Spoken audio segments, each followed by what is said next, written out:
Welcome back to Late Night at the Movies on the Late Night Chat Network, your first stop for pop culture talk. This is episode 63, Man of Steel.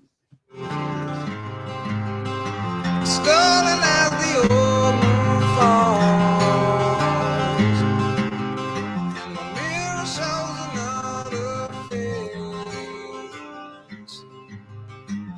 another place to hide it all, another place to hide it all,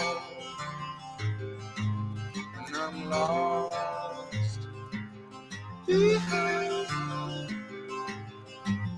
words I'll never find, and I'm left behind in seasons roll by.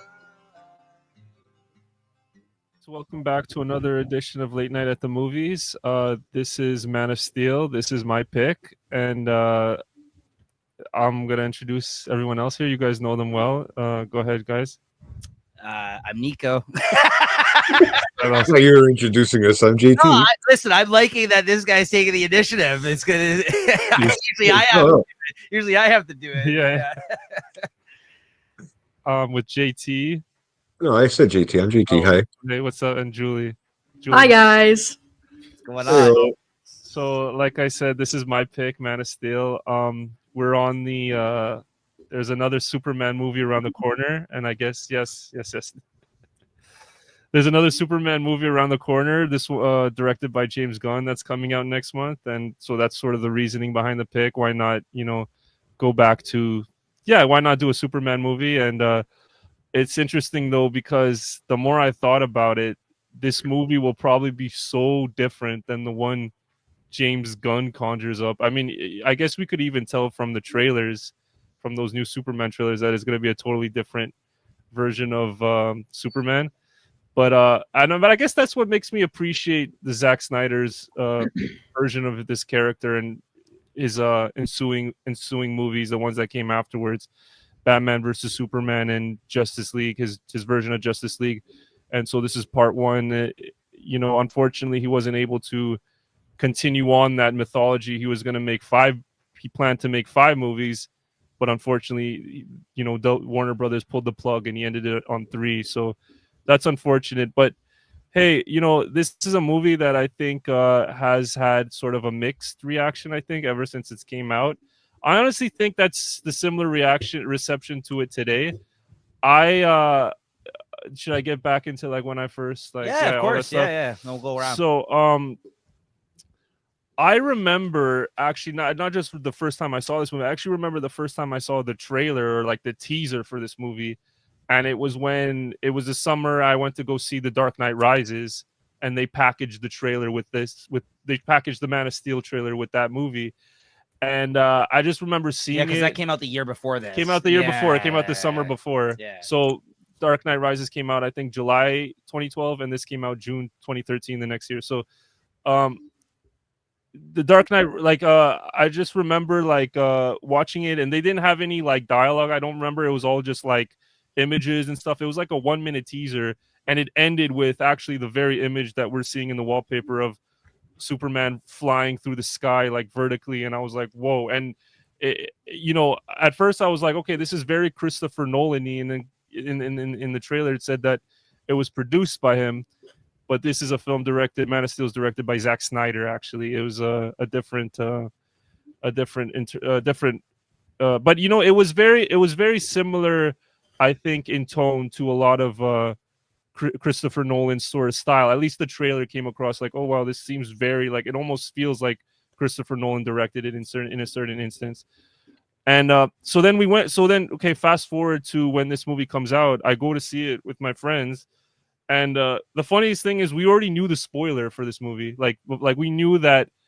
I don't know how it just got to us because it was such a large talking point that this film, Superman kills someone. Superman killed Zod. Oh, really? You knew about we that? already knew about that before we saw the movie, and it was a huge controversy. People were so upset that he made a movie where Superman is killing someone, and we were like, me and my friends, we looked at each other and we didn't even care. Honestly, we just were like, yeah, so what? Like, hey, maybe. And then in the context of the movie, I feel like it makes sense, and I think it's a justifiable action. We'll get deeper into that, I think, as we go along. But I was sort of lukewarm on the movie. I thought it was okay. I didn't really love it. It came until years later that when and I didn't even really pay much attention to the sequels when they first came out. But then, like years later, I revisited them and I was like, wow, okay, you know what? I think Zack Snyder made a very, very unique interpretation of this character that I don't think will ever really be duplicated again. I don't think anyone is ever going to have, and I don't even think Warner Brothers deep down wants people to venture out this much with this type of character. I think they want something that James Gunn is gunning for, no pun intended. But like I think that's sort of their more wheelhouse. They want something more charming, something more kind of brighter, traditional. Yeah, that's a good word to use. And so that's why I almost like this movie, almost just because it's like an anomaly. I feel like this movie will never really be duplicated again. It's like a one of one sort of thing. So yeah, I'll take it. Let's go across the room and you guys go ahead on. Why don't you let Jay go first? Because I know Sure. he's a big Superman guy. So I know this. I'm interested to hear what he has to say about this. Well, this one is not one of my favorite style Supermans. It's interesting. Don't get me wrong. I watched it once when it first came out. Um, I don't know if I'm as big a fan of Zack Snyder films as you guys are. I just don't. I'm not a big fan of the style. His Nor am directing. I. I'm Interesting. not a self-proclaimed Zack Snyder fan either. So Jay, you can actually identify his style when you watch his movies. Like you can kind of. Well, it's the way he's got it, the action sequences and the darkness too, in the style of way he brings the whole uh I mean, even a Batman Superman vibe, a Batman vibe, I always can relate it to and stuff like that. But Superman, I've always looked at as more of an uppity beat character. I've watched everything from the TV shows, and I can see where they're going with the story in this one, up and down in different places.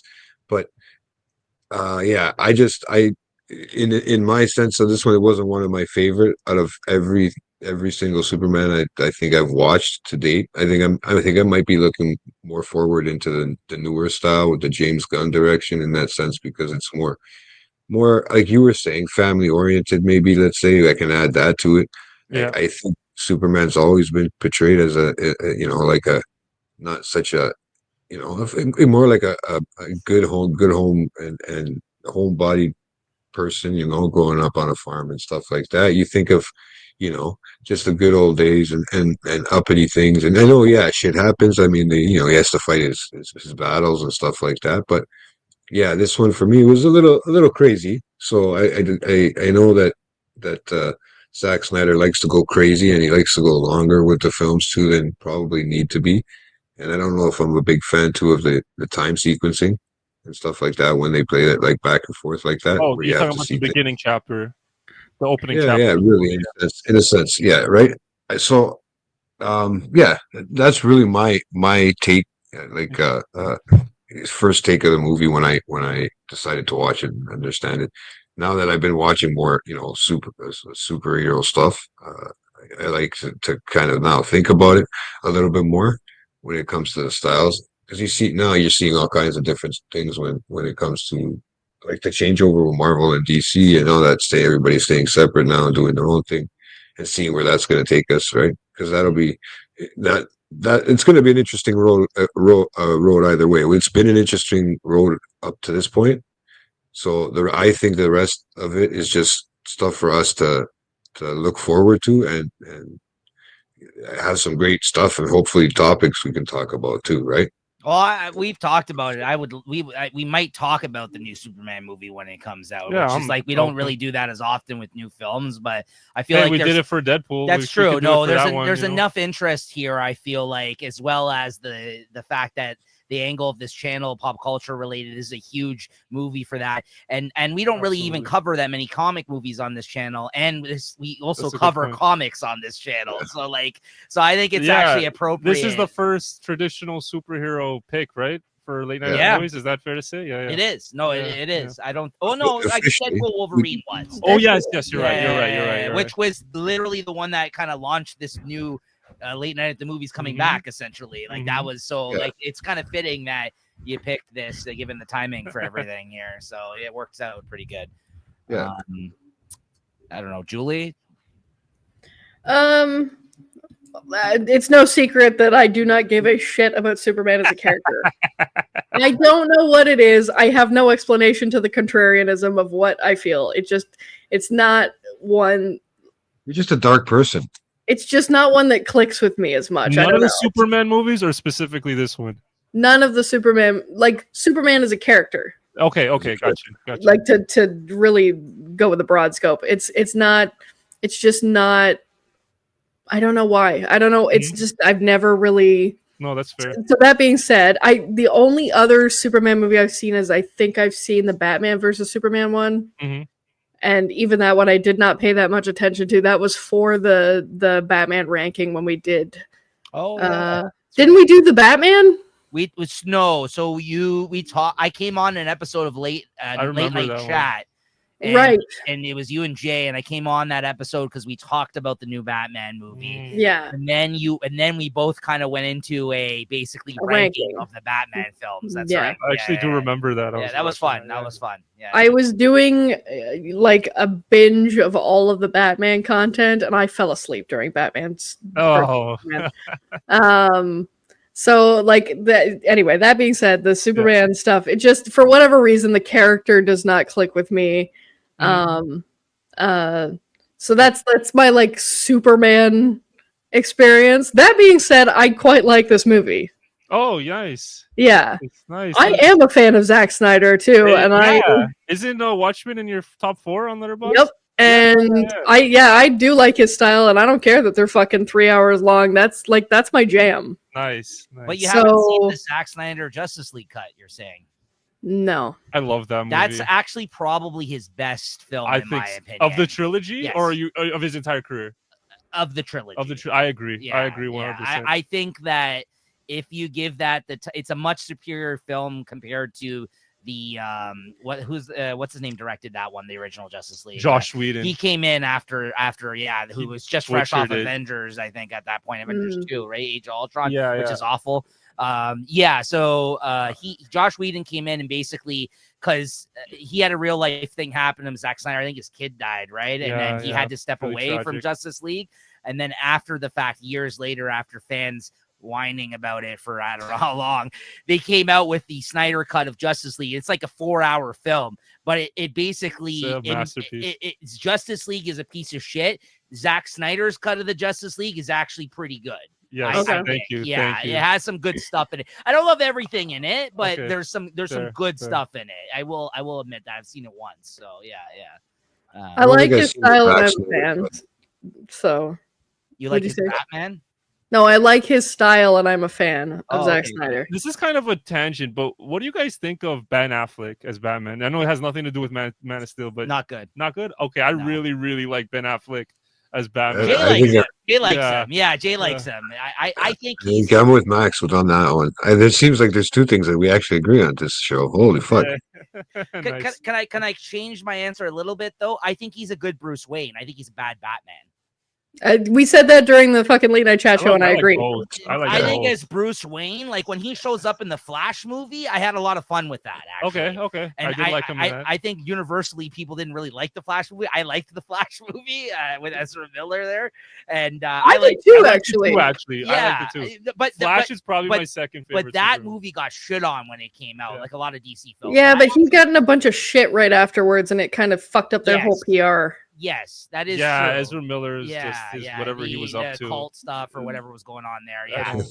Anyways, but that film I thought was okay. And him showing up in it, I actually quite liked that he showed up in that movie. And I actually thought it was one of the better parts of the movie, him kind of exchanging words with the Flash and that. Like all the scenes with those two characters, I quite liked in that movie. So and it was one of those things where I'm like, oh, I miss him as Batman.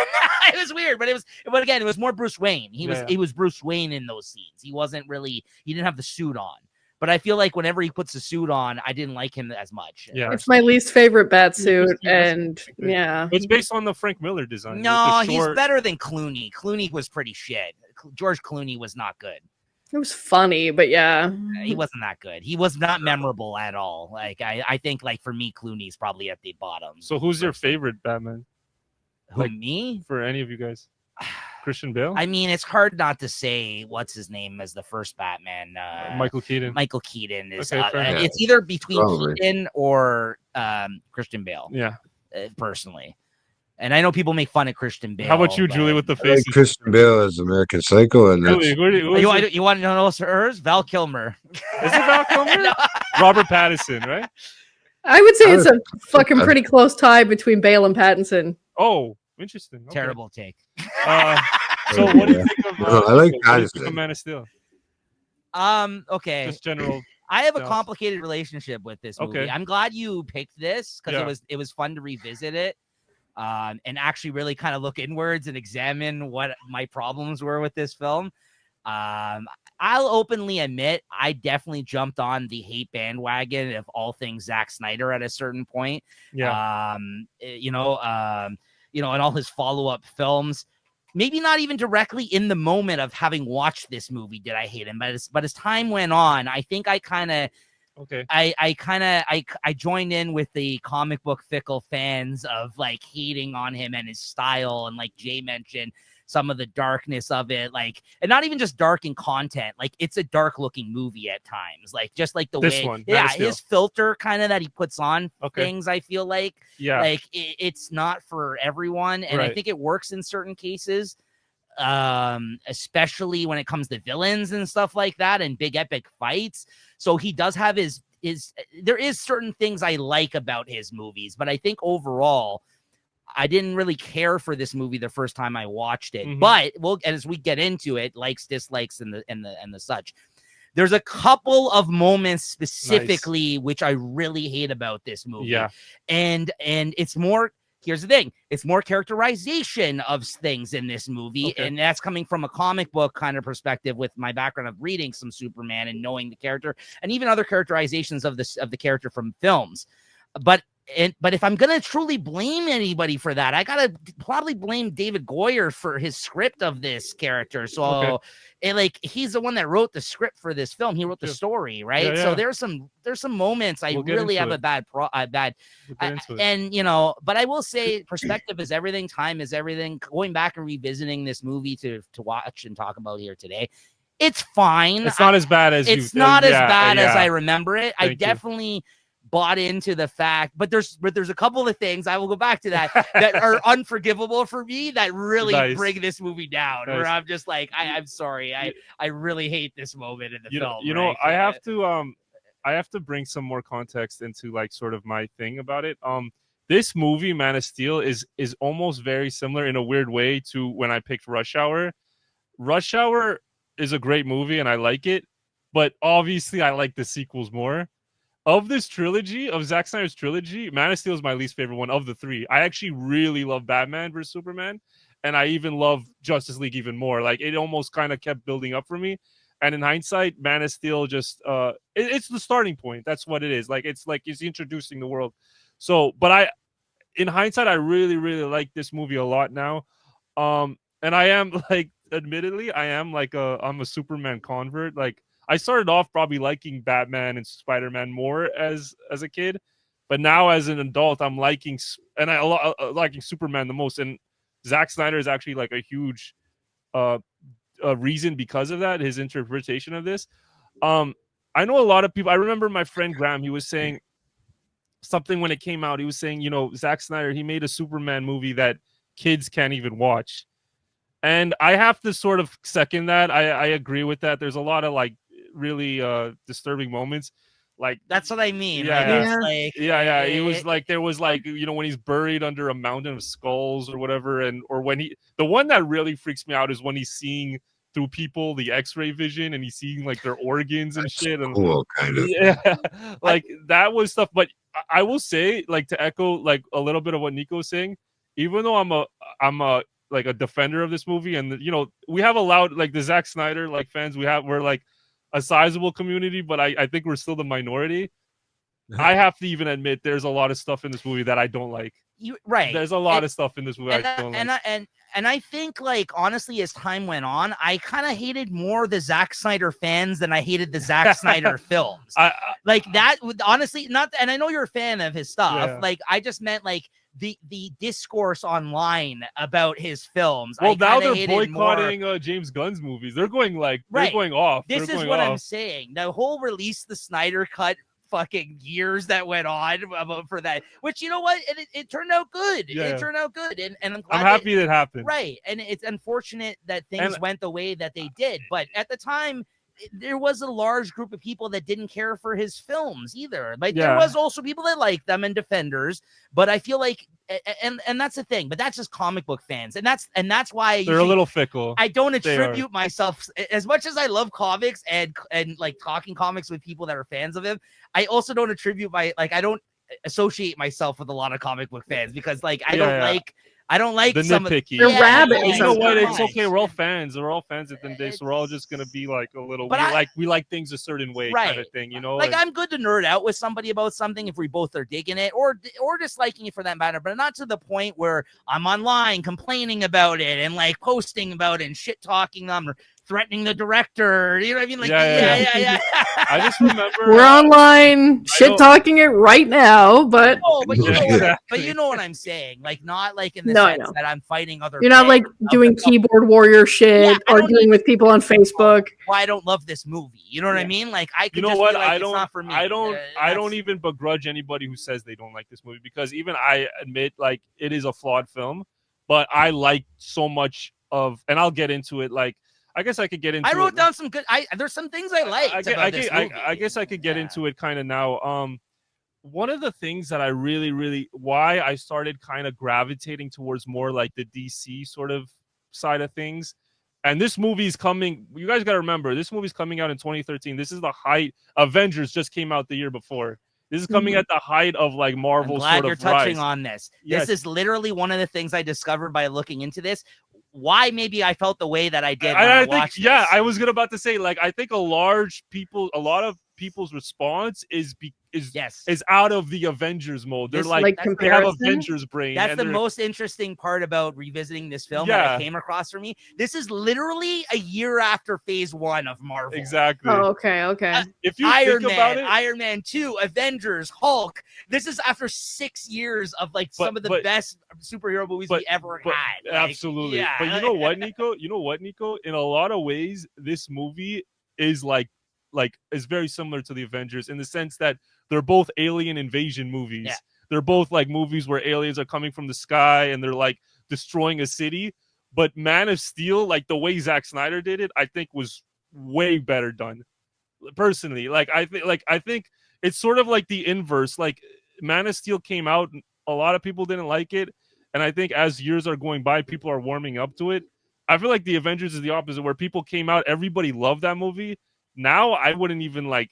I really think that movie is doesn't hold up as well. It doesn't hold up. It's really boring. There's not a lot going on. That was like that. Literally had an expiration on it. That film, where exactly. If you experienced it in the moment absolutely. Of the continuity, it was a of moment. Those films, it was a beautiful moment. It was a beautiful when they first assembled on screen at the end of those years of going to watch those films. Every time they came out for 6 years or whatever, when that moment happened, like people were squealing in the theater. Like it was like 100%. But I think a lot of people's like cold reaction to Man of Steel is because of it's not Avengers. It's not like the Avengers is a good party time, even though buildings are being destroyed and people are running for their lives. Hey, the characters are still having fun. Whereas the terror that you feel in Man of Steel is so real. It's and Avengers also appeals to the wider audience, including the kids. That is a good point. That is true. And I think, as I was saying, like the reason why I gravitated towards Superman, with the reason why I gravitated towards DC, is because it's also similar to I don't know, maybe you guys won't understand this. I know Nico will. It's also the reason why I gravitate towards Dragon Ball, which is also like the Japanese Superman in a sense. If you think about it, absolutely. They totally ripped off like Superman for that. Yeah. The destructive power, the destructive capabilities of these characters are so grand, and they're so like epic in the sense that they can literally like there's a battle for the planet and stuff like that.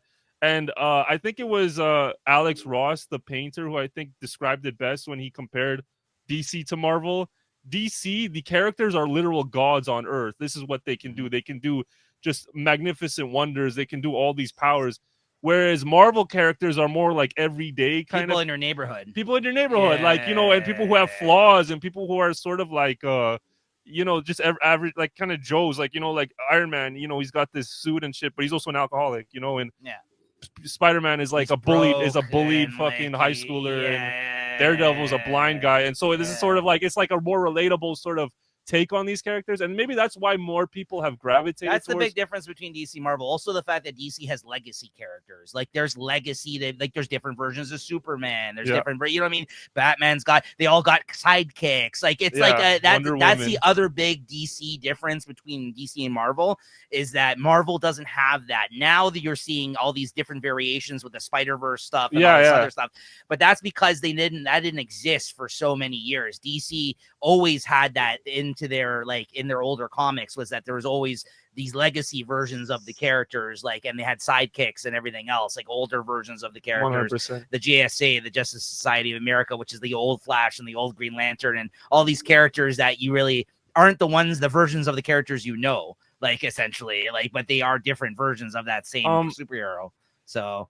You know, it's so interesting that a lot of you guys started talking about like Zack Snyder's style. I will honestly make the argument that Man of Steel is like his least Snydery movie. Like, I think the sequels are way more Snyder, way more Snyder. And I actually wrote it down. The cinematographer that worked, like the guy who's responsible for the photography of the movie, was for this movie. It was this man named. Hold on one second. I think I remember. It was Amir Mokri, who did like Bad Boys and he did like Transformers and stuff. And then in the sequel, Batman v Superman, he teamed up with Larry Fong, who was the cinematographer for 300, Watchmen, Sucker Punch, which was all like Zack Snyder's movies that have the dark filters on them. And Batman vs Superman is such a more darker type of movie, as far as not just like in tone, but also just like picture like the actual pictures. Yeah. And this movie, to me, I always looked at it as like a Christopher Nolan inspired type of movie. This feels like this. You have Christopher Nolan's fingerprints all over this movie. He was the producer of this movie. Actually, fun fact: this is the only movie in Christopher Nolan that produced by Christopher Nolan's company, Syncope, that wasn't directed by Christopher Nolan himself. The only one. Man of Steel. When I was looking up some stuff about this film, I came across that. I actually didn't know that. And he was the one that got the ball rolling on rebooting Superman. He was sort of responsible, him and David Goyer. And they hired Zack Snyder to direct this. And if you look at Man of Steel, so much of the beats of the story are like so like the whole thing, JT, when they're going back and forth between his past and his childhood and his past and his childhood. Yeah. That is straight up Batman Begins. If you guys remember the first 40 minutes of Batman Begins, that was a whole thing. And it was like so clear that Zack Snyder was, you know, I know him and Christopher Nolan are good friends, but it was clear that he was like a director for hire on this movie. Like he was like trying to, I guess, mimic Nolan's style a lot. What is interesting, though, is that once he went to his sequel, that's when he let loose. That's when he's like, I'm going to do my thing for Batman vs. Superman. I mean, this is jumping the gun, but that's literally one of my movie pairings for that reason. Batman Begins is the closest in tone out of that whole trilogy. And then when The Dark Knight Returns came out, you're like, this is Christopher Nolan. Yeah, absolutely. Like, I think you're right. Batman Begins very much, because it's also the origin. This is also an origin movie. Like it feels very much in line with this film. Yeah. You could. Batman Begins is better, though, in my opinion. But I mean, you know what I mean. Like Man of Steel. Than Man of Steel. I agree. I agree with Batman you. Begins. Batman Begins might be my favorite superhero movie, like of all time. Oh wow, not honestly. The Dark Knight Returns. You mean The Dark Knight? No, sorry. I mean Dark Knight. With Heath Ledger. The second one. Nobody's favorite is The Dark Knight Returns. The Dark Knight Rises. Or sorry. Dark Knight Returns is the comic book that Frank Miller wrote. You know what though? There's some good stuff in that. I really like the third part. I really like Dark Knight. You know, the thing is, for me, it's the least strong out of the trilogy. Though. The thing for me is Christopher Nolan's trilogy remains to me like number one golden standard for the superhero trilogies. And then to me, I would put Sam Raimi's Spider-Man original trilogy too. Yeah, and then 3 is Zack Snyder's trilogy. To me, 3rd. I take it over the Captain America and I totally disagree. Captain America. Me personally, because Captain I America's love the the one I don't Captain give a America shit trilogy. about. Yeah. You don't give a shit about Captain America, Julie? It's Marvel Superman. We don't have. Anyway, I'm just joking. He's not Marvel Superman. He's not. Like, Superman is so much cooler You than can Captain do that America. to me too. You have control over there. No. He's not. He's actually just a regular guy who's like a bit stronger. Like, he's not Superman. He can't fly and do all. As an icon of the Avengers, though, I mean. Oh yeah. Okay. Yeah. Maybe like. I know that like there's not similarities in like abilities. I'm talking about as the icon of Marvel. Hey, you're insulting the ass of America while you say this shit right now. All right, that's the ass of America. You know what? To me, Civil War has like a lot of flaws and shit that I don't really. But whatever. That's all these movies are. That's another. Yeah. That's another conversation for another day. But shit, what were we saying? No, So I have number 3. To me, 3 is like the third. My third favorite trilogy is the Zack Snyder one, and honestly, that's fair. It's climbing because I just really like the. Here's the thing, though. Here's my thing. A lot of people use the word dark. I don't think it's. Yeah, okay, it's dark, but I think it's really the proper word is grounded. Because I think what he did was the approach to Man of Steel was the exact same approach that Chris Nolan had for the Batman, where it's like. But that's the character it works better with. That's the thing. But that's why it's fantastical, because that's why Man of Steel maybe doesn't work in that logic, because you're dealing with a character that can't exist. But in the same way, Batman is also a fantasy character. Like this is all fantasy. He's a man with no powers that can do all this shit. Of course. You know what I mean? The correct word is vigilante. It's even crazier if you think about it. No, it is. Like, it's even more insane. Yeah. He's literally a psychopath that's like got all these gadgets that's going out and whooping people's ass. Yeah. Like, it's way crazier. It's awesome though. Yeah, but that's what makes it. Yeah. So, but the thing is, with Man of Steel, the whole premise of it is he's a rich psychopath. Yeah. Man of Steel, the premise is, what if aliens like came to Earth? What would happen? What if there was a Superman amongst us? Like, these are actual questions in our own grounded reality. And so that's why I would say, like, I would use the word dark. I would just say he was going for the Chris Nolan thing of let's ground let's take these fantasy characters and make them in a more in a world that's more recognizable to our own kind of. And the irony is that if you really want to talk about dark Superman, it's actually the man who's making the new Superman is actually the one who made the darkest Superman. If you guys have ever seen the movie Brightburn, where he is like the evil kid, that's dark. That where he's like doing some crazy shit. But this movie, there's a lot of upbeat. The actual overall message of it is upbeat. I think it is in tune with Superman about how he's like an ideal for hope, and I even think the ending is very upbeat, like where he joins the Daily Planet and stuff. Like, this is like, it is sort of like I think it is consistent with the actual character of Superman in the large scheme of things. To me, personally. Here's the thing, and I think the problem is that when everyone got caught up in the discourse, there was a lot of, let's say, like, things that people just attributed to Zack Snyder that, yes, were present in his films, but they weren't like that 100% of the time.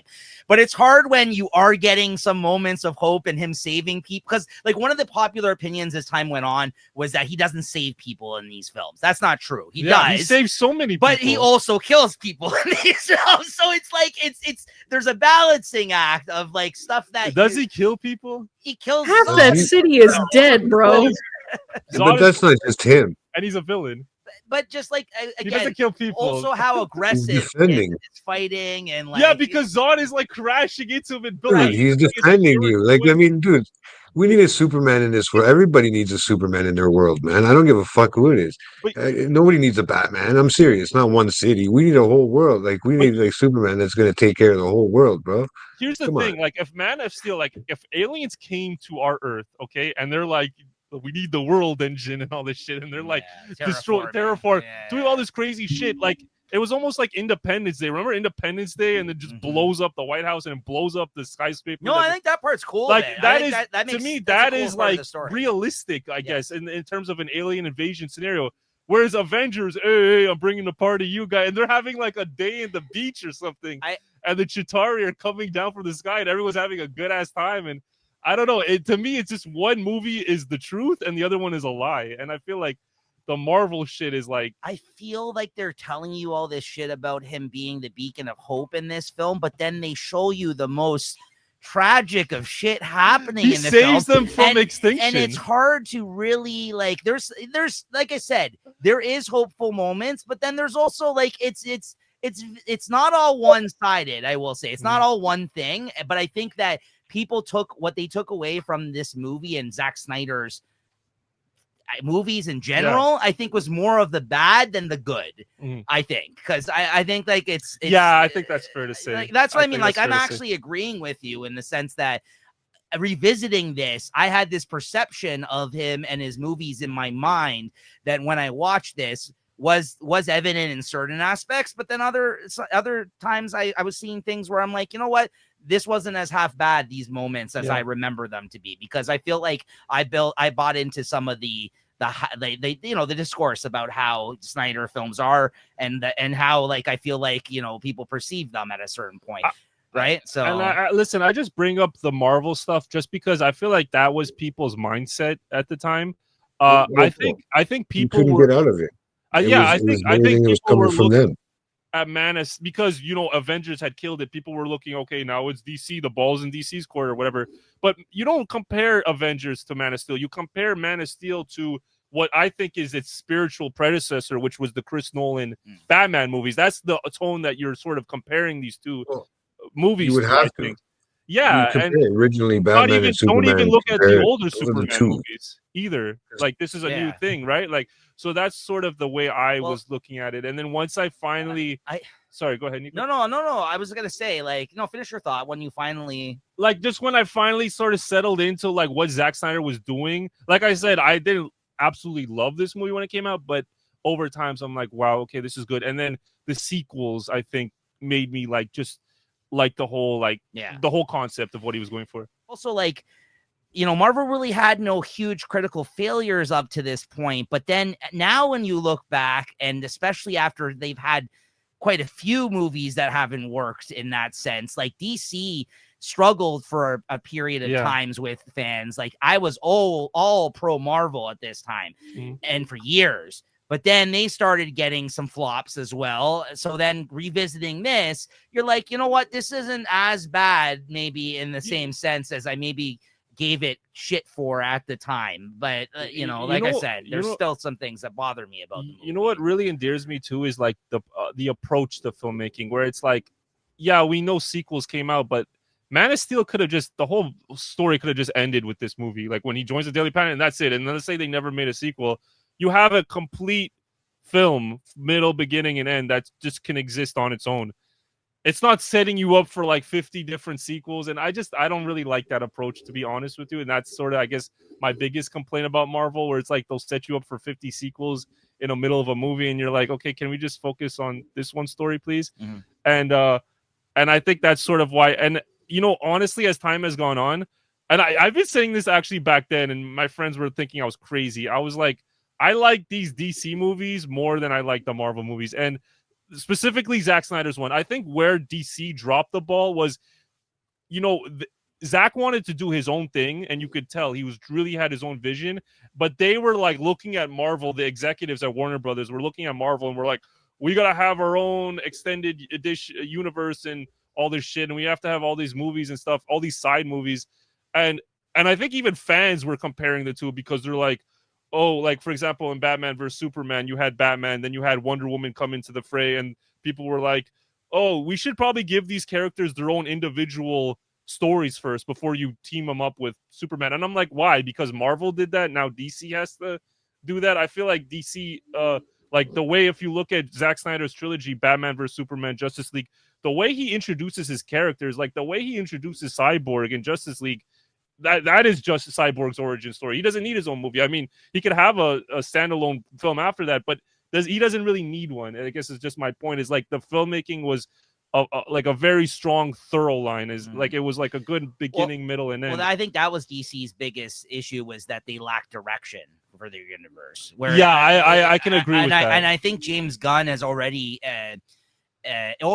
corrected that in the sense that when he announced all his slate of films that they had planned to do in the next few years as with him in charge, he clearly had a direction in mind and kind of his hand overseeing everything like a Kevin Feige did at Marvel. So they're basically going to recreate the Marvel thing. And that's what I'm saying is I think Zack Snyder had a vision. He had a 5-film plan. And it's just a shame. Like it's going to be one of the biggest what ifs that. And I really, I'm kind of just surprised they didn't end up going with Zack Snyder's stuff because of how much of a warm reception that his Justice League cut got. Like a lot of people loved that movie and it got great reviews when it came out. So I'm just surprised they were like, we're not going to continue with Zack Snyder's stuff anymore. Like I think kind of surprised me a little. I think the issue is too, though, that the other films that DC were putting out weren't really in conversation with Zack Snyder's films, but yet they kind of threw them all together in Justice League. But each film had its, which Marvel did as well. They had its own tone, but I also feel like they weren't really. That's what they lacked. They didn't feel it like unified those films like as much as Marvel was. Like Marvel, to your point about the continuation and it being an ongoing story and everything linking up, it actually worked really well for them for the first couple of phases. I think where it fell apart is currently whatever post phase 3 or whatever, like Infinity War.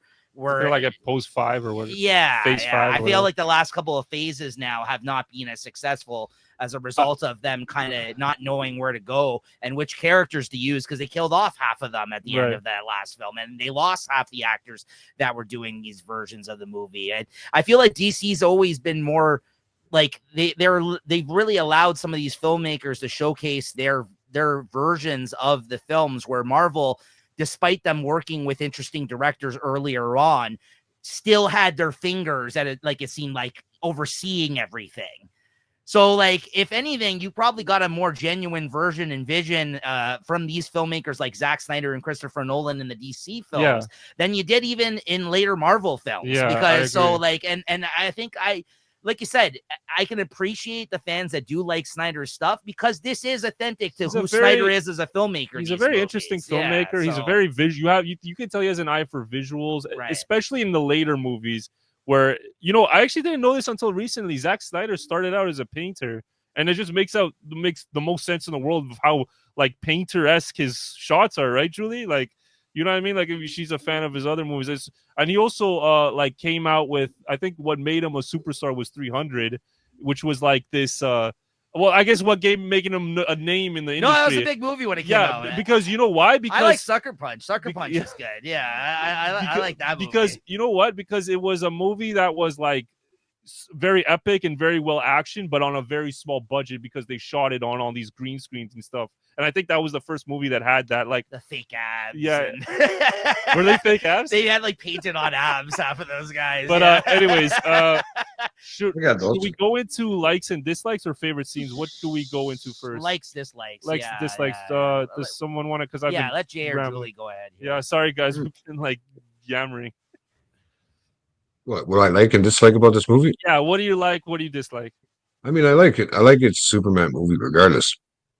But I said there's a big thing that I just didn't like the darkness. I like the action scenes and stuff like that, but I just didn't like that. Even the storyline with just how it played out, with the back and forth. And I'm saying I'm going to repeat myself again, but it's really just back and forth. Even his scenes when he was younger, or even say teenage years or in his 20s or whatever the fuck it was. His drifter years, his growing up years, I would think they were even dark in a sense, right? Like, I mean, it wasn't so, you didn't get to see that maybe young Superman that, I've seen in you don't see too much in the movies and how he grew up on the thing, like when he was younger as a boy, maybe learning his powers. Like you see some of that in this one, but they're taking you back and forth, right? You're seeing how they're trying to, Kevin Costner's his dad is trying to get. Oh, I love Kevin Costner in this movie, by the way. I didn't know that was him. Oh my God, he's so good in this movie. He's like one of my favorite parts of this movie, Kevin Costner. He's good. There's a few big Lawrence Fishburne. I actually really like Russell Crowe as Jor-El. Russell Crowe, I straight up. Seeing him as Jarrell, I was like, that's great casting. Actually, this is a very well casted film. That's one of my likes. Actually, not to kind of Jay, you can go. But no, on, like yeah, I mean, I still like the whole storyline was odd and stuff like that, and probably first trying to introduce himself into the world. Like I said, I don't know how this one plays out for me in a like I like seeing Superman as an uppity sense, an uppity sort of. I want to see it more as a family based movie in a sense, and just see what it's like as you've been seeing, because we haven't seen. This was one of the first actual Superman movies in quite a while, like at least to start to this one. Not I think the one before that was the Superman Returns. Terrible. This is better than that. Yeah, terrible movie. So that's like what, 7 years between the that two? one. He doesn't. But now, I mean, you haven't seen a lot. You haven't seen fucking horrible. I think Kevin Spacey was Lex Luthor. I think. Yeah, I mean that was inspired casting. Well, I don't know if it's. You guys tell me. Is it because of the Marvel stuff that was going on and how this split between it? Like the split between the Marvel and DC stuff and all that. Is that the reason why we weren't seeing any Superman in the last besides television shows? No, the reason why was because the Superman Returns movie came out and it didn't do what they wanted it to do. And so they had to reboot the story. Like they said, like had that movie been a success, they would have just made a sequel to that one with the same actor playing Superman. But because it didn't do well, they were like, oh, and they brought in all these people. I think Grant Morrison was brought into the fold, and Grant Morrison that gave them the idea to reboot it. They're like, hey, you guys rebooted Ang Lee's Hulk with Edward Norton. Superman throughout the 90s too had a lot of stops and starts. Like it starts and stops. Tim Burton was making one. Kevin with Smith Cage. Was involved at one point, famously. Like there is so many interesting stories. But they never finished, right? None of those films were finished until that 2000 one that came before this, which was again very not well received. You didn't see Superman since the 80s. Yeah, exactly. Right? Exactly. All through the 90s, they were trying to do one after the success of Burton's Batman and everything else that followed.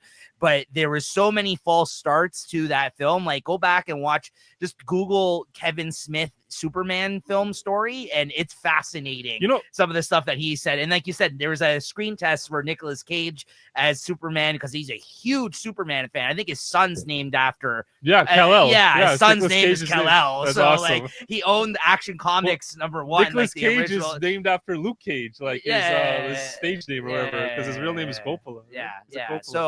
So he's a huge geek, like that's awesome. And just seeing him in that new, I think was it Flash that he showed up at? Yeah. There was a little Easter egg with the long ass hair. It looks ridiculous. I was like, what's going on here, man? With Nicolas Cage, and he's fighting the spider. Oh, I love that scene. But that's what that was what it was supposed to be. Yes, yeah. Kevin Smith was brought on, and they're like, comic books, right? And they literally tell him because Wild Wild West had come out. I mean, a quick little story. Go ahead. Yeah. Wild Wild West had come out, and there's a big mechanical spider in that film, right? So their idea was to put a mechanic. Will Smith, Wild Wild West. Yeah, their idea was to put Superman in the film with Kevin Smith. This is what they brought to him, that he was going to fight a big mechanical spider in it. And Kevin Smith was like, why?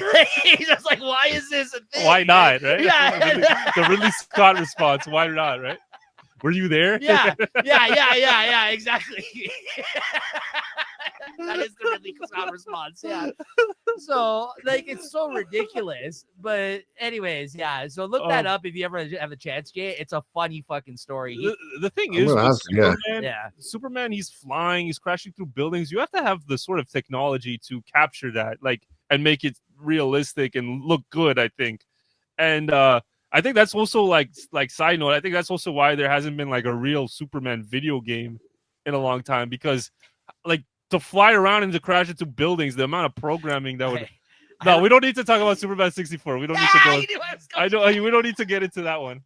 But you literally just fly through rings the whole day. That was so bad. I remember I rented that piece of shit. I was like, this is the worst rental I've ever made. I think I didn't buy it.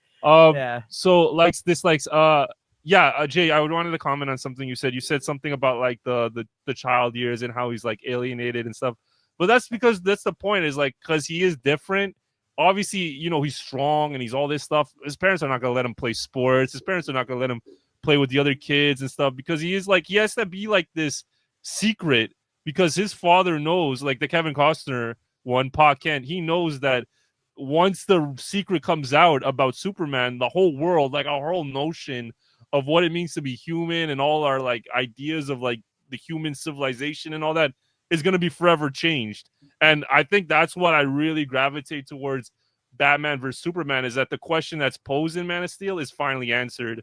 And there's all this like political, like, you know, like back and forth, and he has to go to like the White House, he has to go to Congress and stuff like that. And people are bickering all day about, you know, the moral implications of like Superman. And I just thought that was like really well executed in that movie. Yeah, I know Nico's silent because he doesn't like that one, but I thought it was very well. I thought it was very intelligent, honestly, like very good writing. I You know don't that need they to talk about Martha. Like, I know you. That's what you're No, trying to get to. I'll get to it when I talk about my dislikes. Jay's still talking. Sorry, go ahead, Jay. no, I like I said, I like to, I want to see more of that growing up story and how they're gonna and play it out. Mm-hmm. How they would have played it out in this movie, and I'm hoping that I get to see some in it. But like I've been watching, that's because there's been no Superman out for me to watch, except if I want to go back and watch old ones. Clark. Yeah, Yeah, I except can I'm see that, watching too. Superman and Clark now. It's Superman and Sorry. Lois. I was talking about your boy Superman and Nick Lois. Kane back in the day. That one I watched that one too. I mean, that's how long it's been. It's been really long since you've gotten to Superman, to be honest with you. Did you watch But Smallville? Did you like Smallville? I watched was Smallville. awesome. I like Smallville. I Yeah, never that's watched more it, of but a I've heard brighter good things teenage about it. years, like an I uppity like teenage years. CW dramas. This felt like almost just right after, like it feels like to me if at certain parts where they were playing it out in the fishing boat and stuff like that is when it would fell back right after, like would fall right in the timeline of, let's say, right after Smallville. It's almost like they're The working fishing backwards boat? with the yeah. Yeah. It's almost like they're working backwards with the character in a sense. Like they're releasing. They've up to this point released everything until this new film backwards.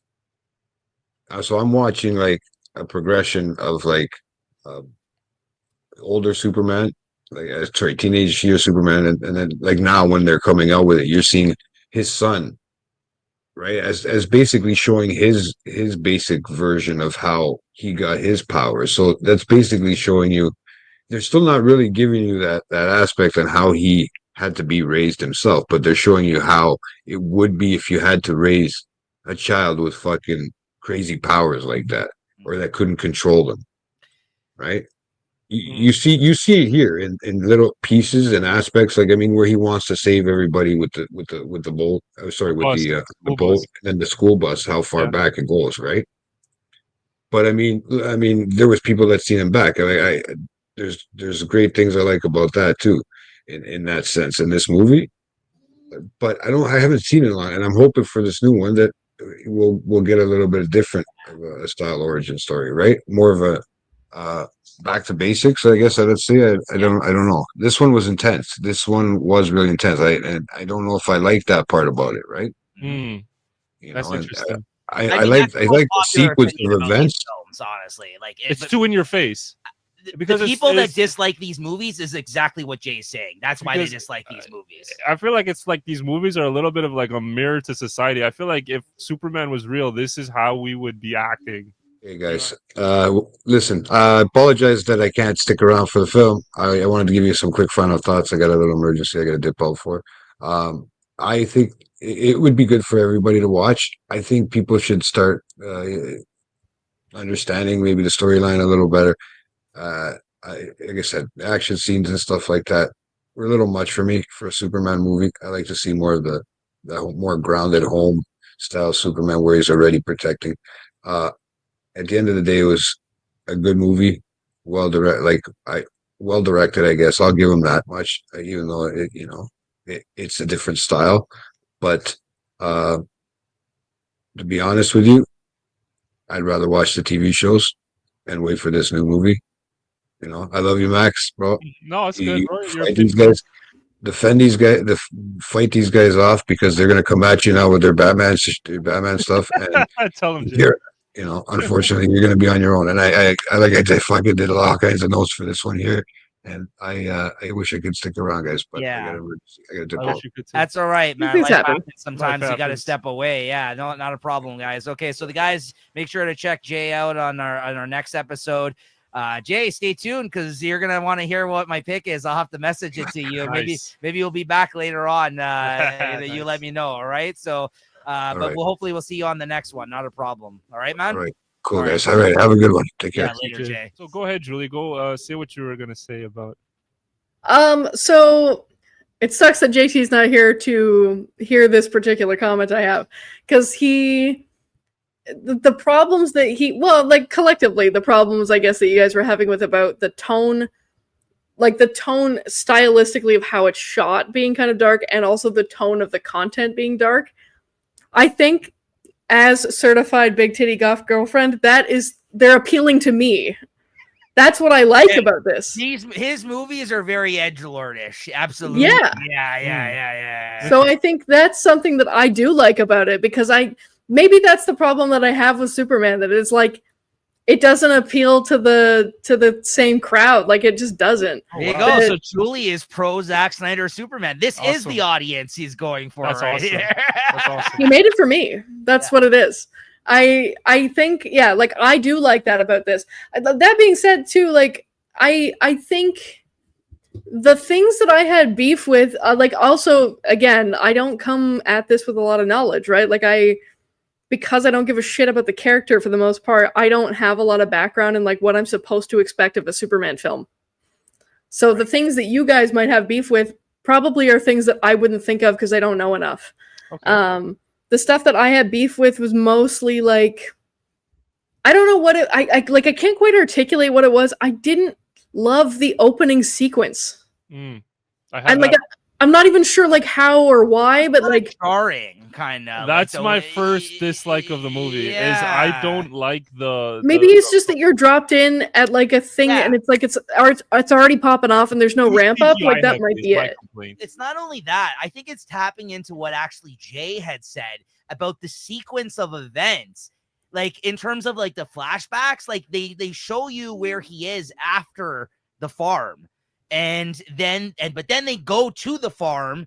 Then they go like with the flat. You know what I mean? Like I was talking about this opening sequence in Krypton. I'm talking about like on Krypton. I'm talking about Krypton with Jor-El. I thought when he's on the boat, you're talking about. I'm talking about Jor-El. When Jor-El is even doing that's that weird. I don't like it. It's too CGI, and then you have all these. That could be it too, like the CGI component. Like maybe it's like Superman's introduction. And, I didn't like that as much either. You know what's so weird is like this is supposed to be such a high tech, advanced society. Why is he riding on a dragon and shit? Like why is he riding on a that was fucking weird. It's kind of weird. Like I didn't like but it was so funny too is that like because Hans Zimmer did the score for this movie, and of course he did, and he also did the score. That hits for me too. That's another huge like that I have, is like the music was really good and impactful, and like even obviously the choices they made with attaching like tracks to it, I think was really well done too.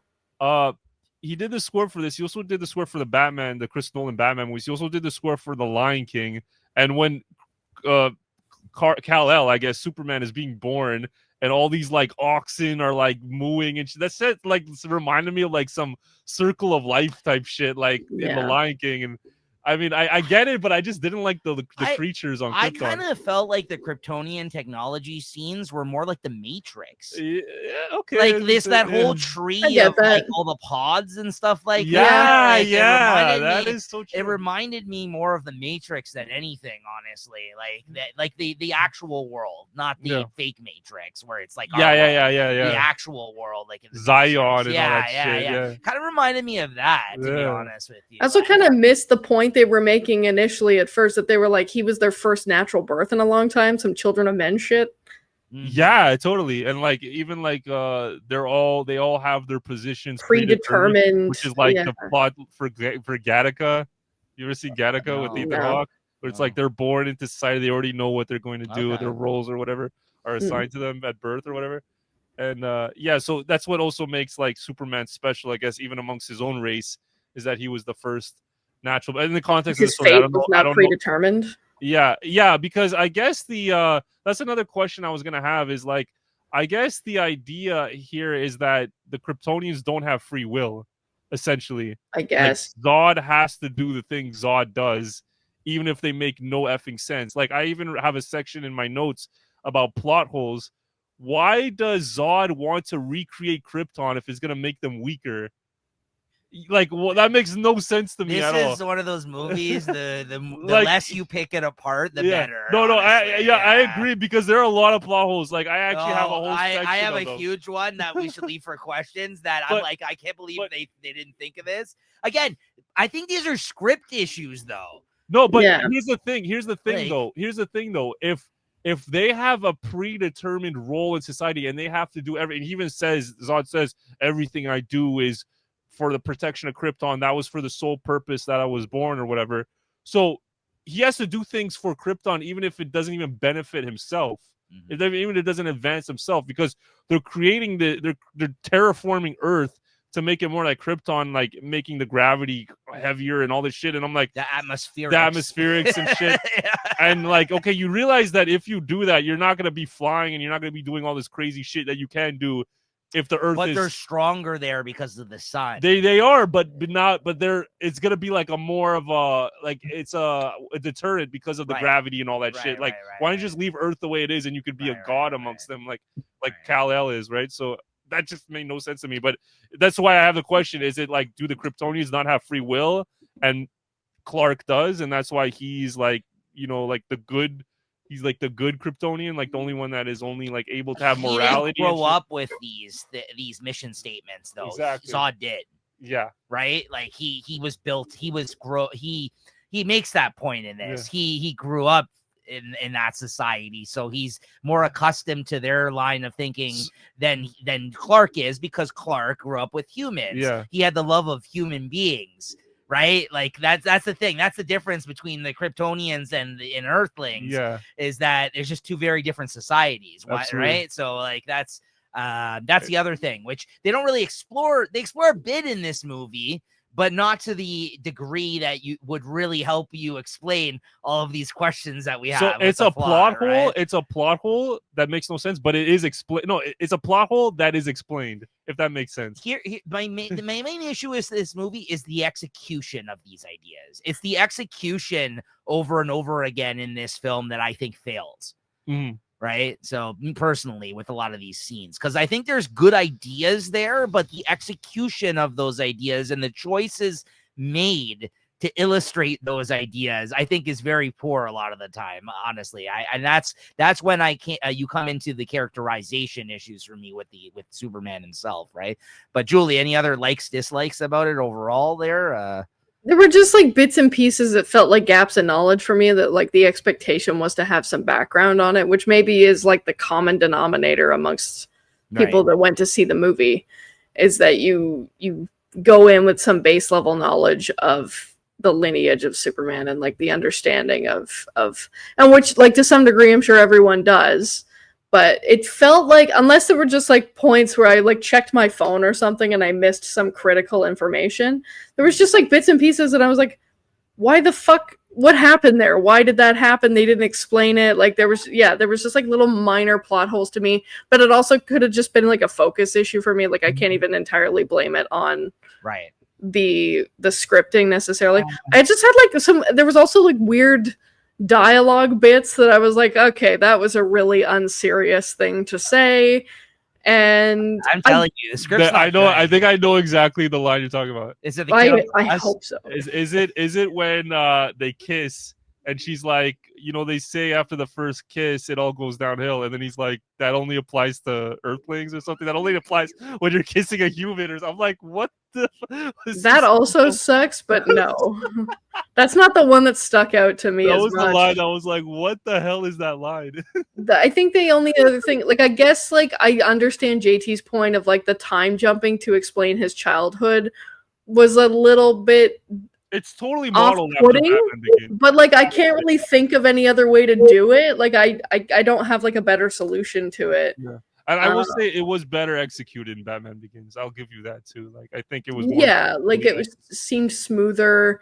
Yeah, but like, yeah, all these things being said, I did not think it was a bad movie. Okay. That's awesome. Like I enjoyed it. I think it was fun, which may not be necessarily the wider appreciation of the movie. It is fun. But Terrifying I do too. think that the tone of it does appeal to me. I know it's like, yeah, it's very much not, you wouldn't take your kids to see this movie, I guess.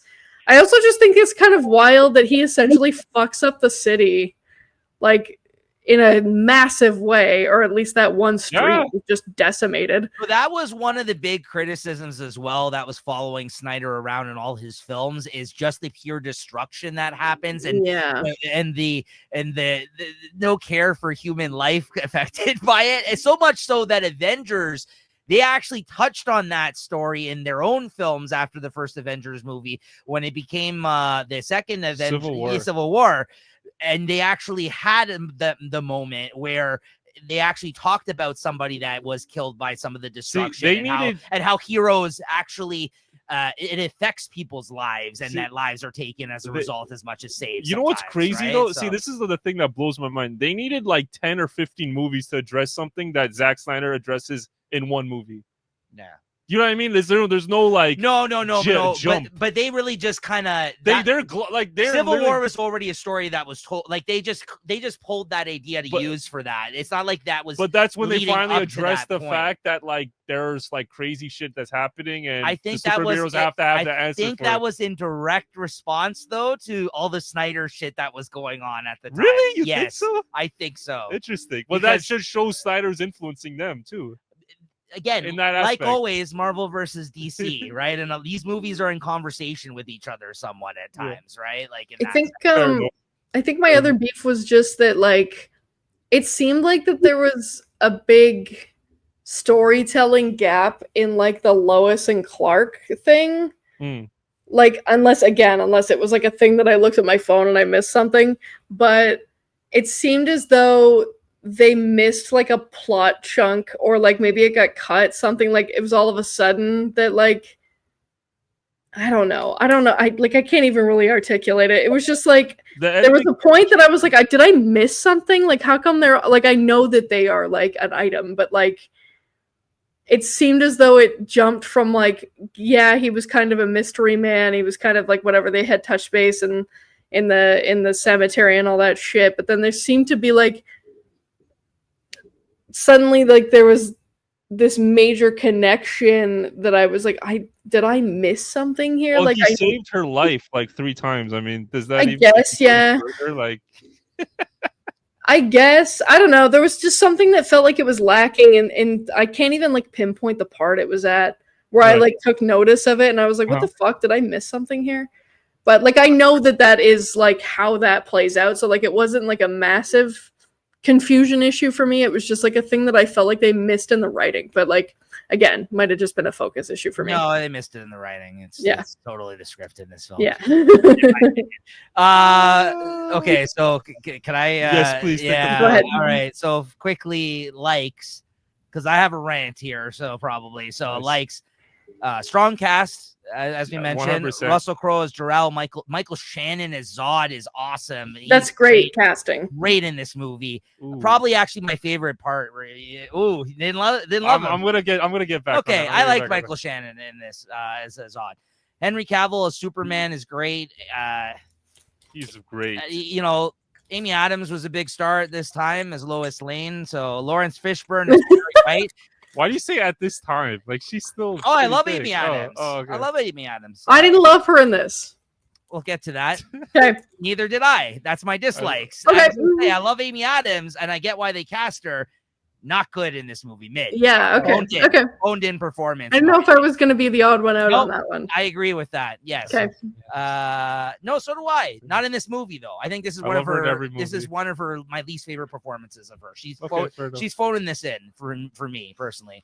Lawrence Fishburne is Perry White. Pre-woke period. Look at this, Black Perry White. It's literally named Perry White. Is his last name. You got a black man playing a white man. Pre-woke period. Perry White.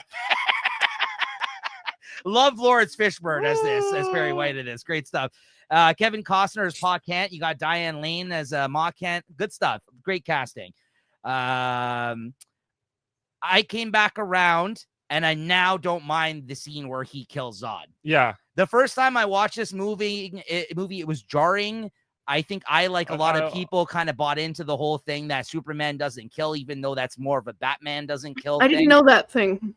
Well, it's always been more of a mantra of Batman that Batman doesn't kill, but Superman being who he is, He's not known as somebody that goes around killing people, so I think it came as a shock to Killed people. one person. Stop saying people. Whatever. He killed somebody. You're saying people as if he's killing civilians. He's killing a. Oh, there's definitely people dead in that town. But it's not like he's like that's Zod's fault. Like I know. Put that to Zod. Like, but let me finish my thought. Sorry. Oh. I think it actually the ramifications of it and the actual right.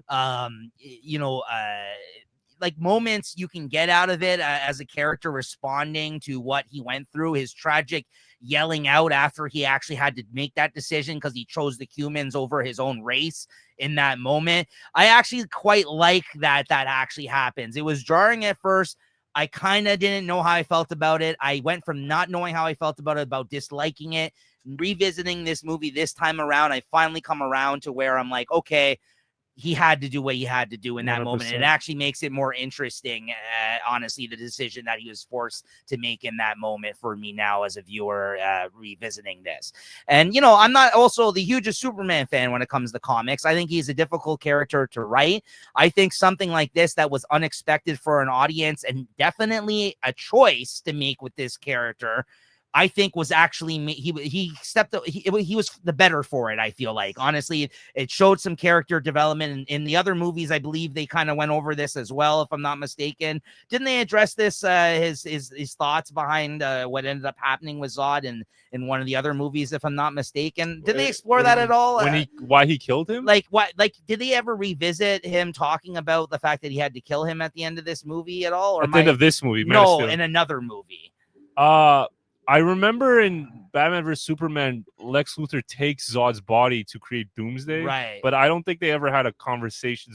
Clark ever like revisited that. Okay. That's kind of a missed opportunity. I honestly can't remember. Yeah. Honestly. If it didn't happen, I think it was a missed opportunity. I think like the guilt of having to have done this, I think it would have been an interesting storyline to somewhat explore for the character, honestly, other than his moment of frustration, just the moment of frustration, although that was very interesting. So I liked it. It was a cool character defining moment. I think that kind of, moving forward with the character that I thought was like one of the bigger moments in these films for him, honestly, like that choice that he had to make there. So dislikes though, now, those are kind of my likes. Obviously there's some scenes I enjoyed too, but we'll get to that when we talk about scenes. As I mentioned, Amy Adams as Lois Lane is mid for me. I thought she was just all right. I'm throwing out the word mid. That's right.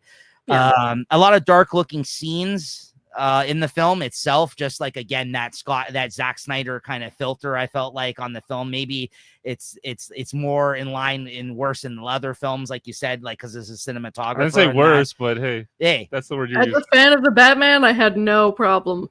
But here, my big gripe. My big gripe about this film that is still unforgivable for me. The scene that I couldn't come back around on and appreciate. Drum roll, please. That I got infuriated once again by watching this film. I'm not going to nerd rage here, but I'm going to go ahead. This is the movie to nerd rage. I'm going to explain. I'm going to explain my reasoning here. Go. The Pa Kent death scene is an atrocity to mankind in this film. It's honestly one of the worst scenes like put in a superhero film. I cannot tell you how wrong it is that this happened in this movie. And let me like reiterate this though. It was bad, but it wasn't. It's the execution and the choice and the way that it happened that bugged me more so than what actually happened. A little bit actually what happened too. So Pa Kent in the Superman 78 movie, as well in the comics, like he has like a heart attack. He like dies of heart disease. He dies. Okay. And Superman, it's a very great character defining moment because Superman realizes that he can't save everyone. There's certain things that certain people he can't do anything about because that's just human nature. And again, that's the difference between aliens and humans. In that and that is a great and we just talked about this when we were talking about All-Star Superman, how the angle of him dying at the start of that story with the fact that he actually has a cancer-like disease is interesting because no one thinks of that when they think of Superman. So like it's things like this. It's not that they killed Pa Kent, but this just screamed of like a desperation act, like a response to Uncle Ben kind of from the Spider-Man film or something. I really just hated this. there is nothing worse about this characterization for me, because like Superman would find a fucking way to save his dad. I don't care that his dad felt this strongly about him not revealing. Like, I get, I like the whole xenophobia. I like the whole angle that you can't, humans are not ready for you and are scared of you. That part of the story and idea is sound. The execution was dog shit. Yes. Just like, I'm sorry, you would have found a way. You would have told the people to look another way. You would have like been, like, you know what I mean? Like something you would have did. You wouldn't have cared in that moment. It's man was suicidal. Yeah, like what the fuck? And the stupid fact that he's like, there's a tornado barreling down on him, and he puts up his hand and he just stands there like this after saving the dog, and he's like, no, don't come any closer, and he just sits there and watches his father get swept away by a tornado and just takes it and like that and like that doesn't like that they puts this guy on a tailspin so much that he does nothing for the majority of his future like years of his life because of like it ruined him. Like that moment, like you would not just sit there with powers and allow that to go down. And Superman the character, all the Superman comics, that would never happen in a million years. Superman's whole thing is hope. He would find a way. That was like acceptance. There was no hope there. He's just like, all right, like, no, don't move 1 inch. Son. There's also like such a huge amount of time between like what would have been his inevitable death. Like he would have gotten picked up, but he's not gonna die until he gets like hits the ground. Yeah. There was a huge amount of time there for intervention. And then there's the whole, like, yes, exactly. And then there's so many, like, holy shit. Yeah, I hate it so fucking much. It ruins this movie for me. And then it's just like, and then like, there's that whole moment where he's talking to his dad. And he's like, what was I supposed to let him die? And he's like, maybe. Yeah. Like, no, but okay, I have to defend this shit. I get it, but like, I'm sorry.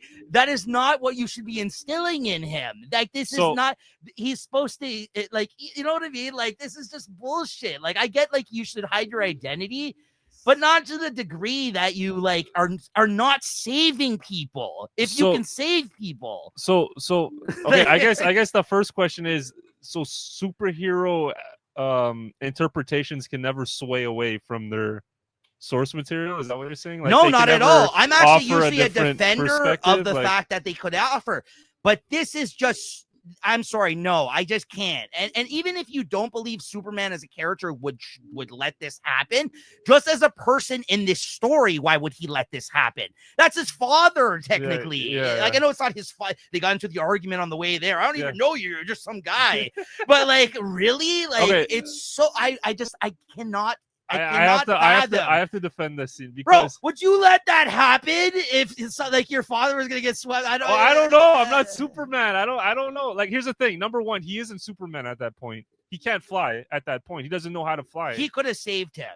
Maybe. But the thing is like there is like a consistency there because earlier, like you just mentioned with the bus, he's like, "What should I have just let them die?" And he says maybe because he understands like the public reaction that's going to come down, that's going to come pouring on him when Superman when Clark reveals his powers to the world. And maybe he wouldn't have been ready at that point. It was still like immature. Like, and I think that's sort of like why they have that argument, is to show that like, yeah, Clark is kind of a brat in that age. Like, he's kind of like, yo, you're not my dad, and I don't want to do that farming shit. And like, you know what I mean? He's like, you know, he's arguing with him. And then I just find it, maybe, I guess you could say it's a manipulation act, if that's fair. Like, and I think it's a manipulation act, especially when you talk about how the scene opens up with him saying, "You're not my dad," and then the scene ends with him saying, "Dad!" Like he's yelling for his, it's like a thing. It's like, yeah, that was his dad. Like, at the end of the day, it was just a completely preventable situation to prove a dumb point. Like, it was not to reveal the thing to the world. Because his line is, "I let my father die because I trusted him, because he believed I should wait, because the world is not ready." Yeah, and then he asked Lois, "Dude, he asked Lois, what do you think? And then Lois doesn't run the story because she understands, like, wow, like. And then he just spends the rest of his life fucking mourning him because he made this he goes through a grieving period. It's not the rest of his life, but yeah, he's grieving his father's death. I mean, which he could have prevented. This is what I'm saying. I'm sorry. It's just so frustrating, this scene. I don't know. I don't really, you know what? I don't really mind that part of it. I just, I don't. I think it makes sense in the context of the story. Like, because he said, like, yo, you shouldn't. My thing is, my biggest plot hole of the whole situation is they see Clark lift up the bus, and how doesn't the secret get revealed at that point? Like, everyone sees it. It almost seems like the community was sort of protecting him from the public, from the larger public. This is why I didn't even like the way that they chose which scenes came which, because they have that scene, and then later on they have the great scene with him and his dad and the bullies, where he says, like, you know, like, figure out, like, the man you want to be. Exactly. And, like, he says, you don't have to, like, he knows he can whoop their ass, but he says, no, you're not going to do that because, like, you're better than that kind of thing. Yeah. And this is who you, but they show that after the death scene later on. And I'm like, why wouldn't you give us that good scene? Like, if they gave us, like, some other better scenes, and then something tragic happened to his father where he dies and he wasn't able to stop it, but not in that fashion. Yeah. The fact that he literally looked him dead in the eye, and this man said, don't save me to protect yourself, I think is... The guy knows the larger stakes at play, you know what I mean? And that's, like, kind of makes him a hero in that sense. But I actually have a question about that bully scene. Was the bully that pulled him out of the truck? Remember, he pulls him out of the car? He was the one that picked him up off the ground in that scene. Yeah, that puts after him the other bullies beat him up. Yeah. Remember the bully? Also, the one that hired him at the restaurant. Yes, the IHOP. Yeah. No. I'm not talking about that guy. I'm not talking about Pete Ross. I'm talking about the guy that pulls him out of the car. You're talking about the guy that insults him on the bus, and then he saves his life, right? And then that guy becomes the manager at IHOP. The other bully that comes in and pulls him out of the truck when he's in the car reading his book, and he pulls him on the ground. Yeah, that's when his father comes out from exactly. His work. So that guy. Is that the same guy who is the pastor? Because they interject those two scenes, and that was my question. Was like, oh yeah, because then he talks to the pastor. Like, these are all these kids that are in his flashbacks are now adults now, and so one is the manager at IHOP, one is like the reverend, or the pastor, or whatever. And so I was kind of like wondering, is that sort of the thorough line? Because he goes to the church, and you know he sees the pastor, and then it flashes back to that scene, and I didn't know if what they were saying was that kid grew up to be the pastor, or it was because Superman has to make a choice. Is he going to side with the humans, or is he going to side with the Kryptonians? Sort of like, what should he do?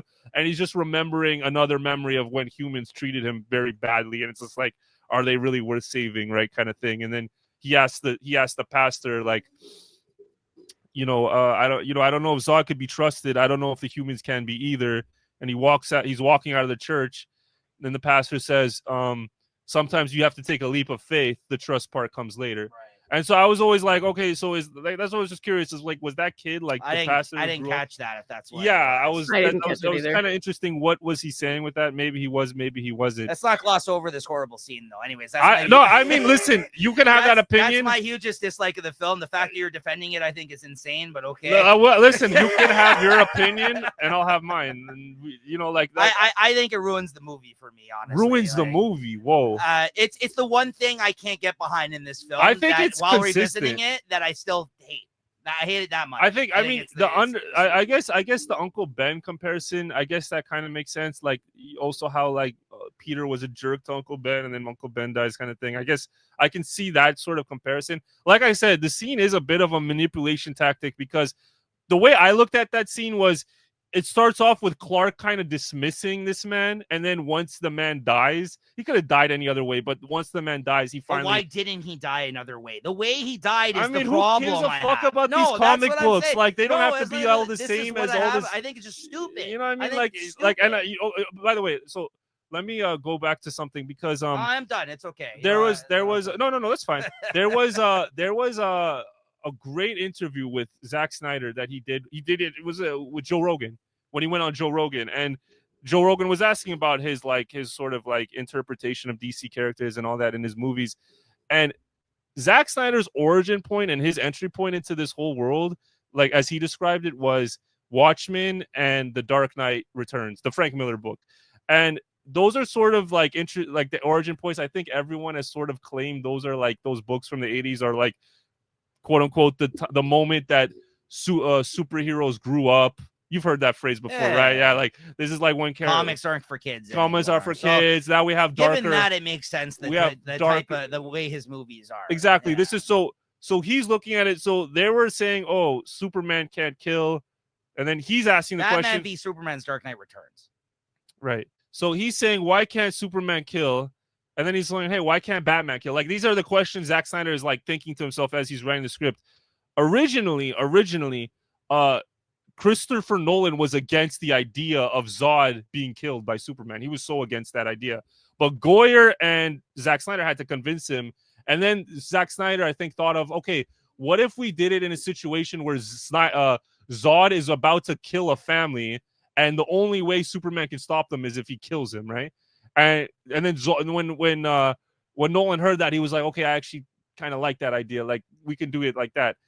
And then when we go into Batman versus Superman, you have Batman like kind of killing people and stuff and all that shit, but which is like inconsistent with like the Frank Miller kind of style of Batman, I guess.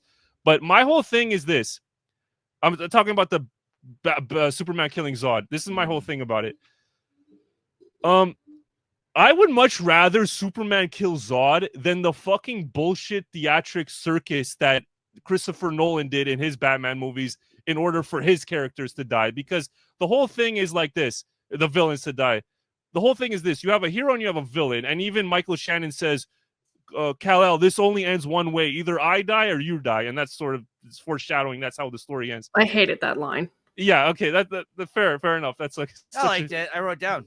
Fair enough. I wrote it down as a dislike. Yeah.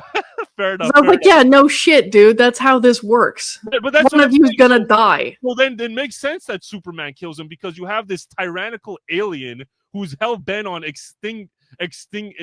bringing extinction to the whole human race. The only way this ends is like if Superman kills him. Really. I know I didn't know that was like a trope of Superman movies, that he doesn't kill anybody. So I had no beef with him killing Zod. Yeah. And then I was just like, what is this fucking jerk off fest? Just you could snap his neck the whole time. That's what happened when I saw that. I was like, oh, I thought they were having a clash of abilities. I didn't realize this was a moral issue. I was like, why didn't he break his neck 45 minutes ago? Well, okay, I'll answer that question in a sec. But the thing is, I think Christopher Nolan was pitching like, yo, send him back to the Phantom Zone or some like cop out like shit that Christopher Nolan likes to do in the Batman movies.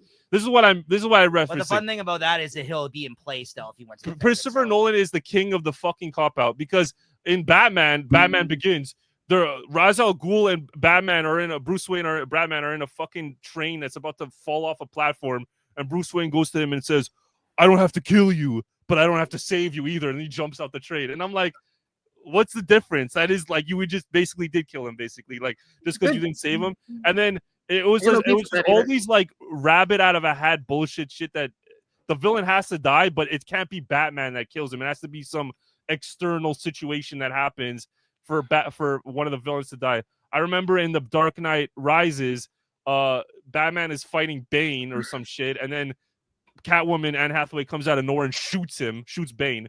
And Catwoman says, I know you don't like guns, but that doesn't mean I don't have to use them. And it was like, they were just using all these like random Deus Ex Machina sort of stories to like make it so that like Batman his villains die, but at least it's not Batman that killed them. And people would rather have these sort of fucking like write-arounds than just have Superman just straight up just kill Zod. Like, it just struck me as so odd that was a controversy. Like, I mentioned as we opened the movie, like, it blew my mind. Me and my friends were like, we knew that that Superman killed Zod before we ever saw the movie, and we were both like, I don't have a problem with it. Before we even saw the movie, I'm like, I don't care. Like, I don't have a problem with it. And then when we saw the movie, it made sense. He was about to kill a family. Like, what was Superman supposed to do? He forced his hand. Yeah, he forced his hand, and I think that's which is ultimately more interesting than him just deciding that I'm going to kill Zod, though, which is why it works. Mm-hmm. That's what I mean. That's why I've come back around. I have no problem with that, but but again, there are certain things like the Batman doesn't use guns thing, which Snyder did. Right. Well, what about didn't he use guns? Are didn't Batman use guns in the comics? Yes, Yeah. the older comics. That's what I'm saying. So what does that even mean? There's a couple then? of times that he did. Batman doesn't use guns. The Batman doesn't kill people, but there are instances in the comics where that's happened. Listen, there's things that people. It doesn't make any sense to me. Things The that argument. Well, it's people that like a certain representation of a character. And that's fair. That's why I started off saying like fair. we don't need to have a consistent. That's why I like Man of Steel, because it exists on its own sort of plane of existence. Like this is its own interpretation. Sure. If you don't like that interpretation, well, there's stuff before Superman. There's stuff. Right. James Gunn is, I think, going back to the original Superman stuff. No, I agree. So I agree. and that's why I brought up that Joe Rogan interview, because Zack Snyder is sort of like experimenting with these characters. Hey, what if they did kill? What happens next? But yeah, you got to understand though, as a comic book fan and as a fan of these characters, there's certain deal breakers. I don't believe in those, and Zack Snyder doesn't believe in them, and that's why I fuck with Zack Snyder. Sometimes it's interesting to explore different versions of something. Like there is, I think it's what makes it more interesting. There's certain things sometimes that just it doesn't feel right,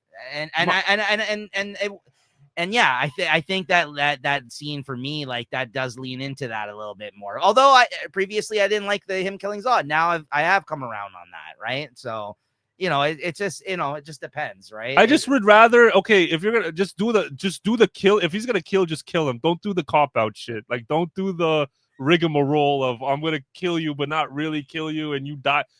The story has to end with this villain dying, because the villain is not gonna give up. But that's very in line with comic books too, though. But it's not in line with the ground. It's not in line with the grounded reality that these movies are trying to present. Right. Both Zack Snyder and Christopher Nolan. These are two different things that they're doing here, right? They're presenting a different type of story. Me personally, I don't mind when these guys, these filmmakers or whatever, or other comic book writers writing a new book, if they go outside of the restraints of the character. I don't mind when they experiment and they go here, they go there, because I think that's what remains it interesting. I get it. There are the diehards who like it this way, and it could only be this way. There's certain sacred cows that people don't like to like. And that's the thing. That's what, because if it's the building block of what makes that character great, that's what I think it is. It's when you start picking apart the things that are in line with and make that character.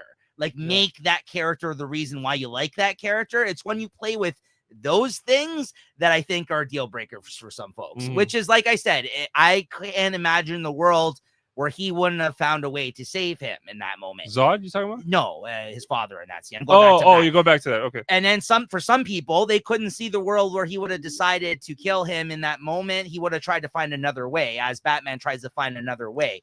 But I think it made it more interesting and something interesting to explore the fact that he actually did have to make that decision in that moment. And it came as a shock. I think for me, watching that movie, you did not know that was going to happen walking into it. I was shocked by that moment.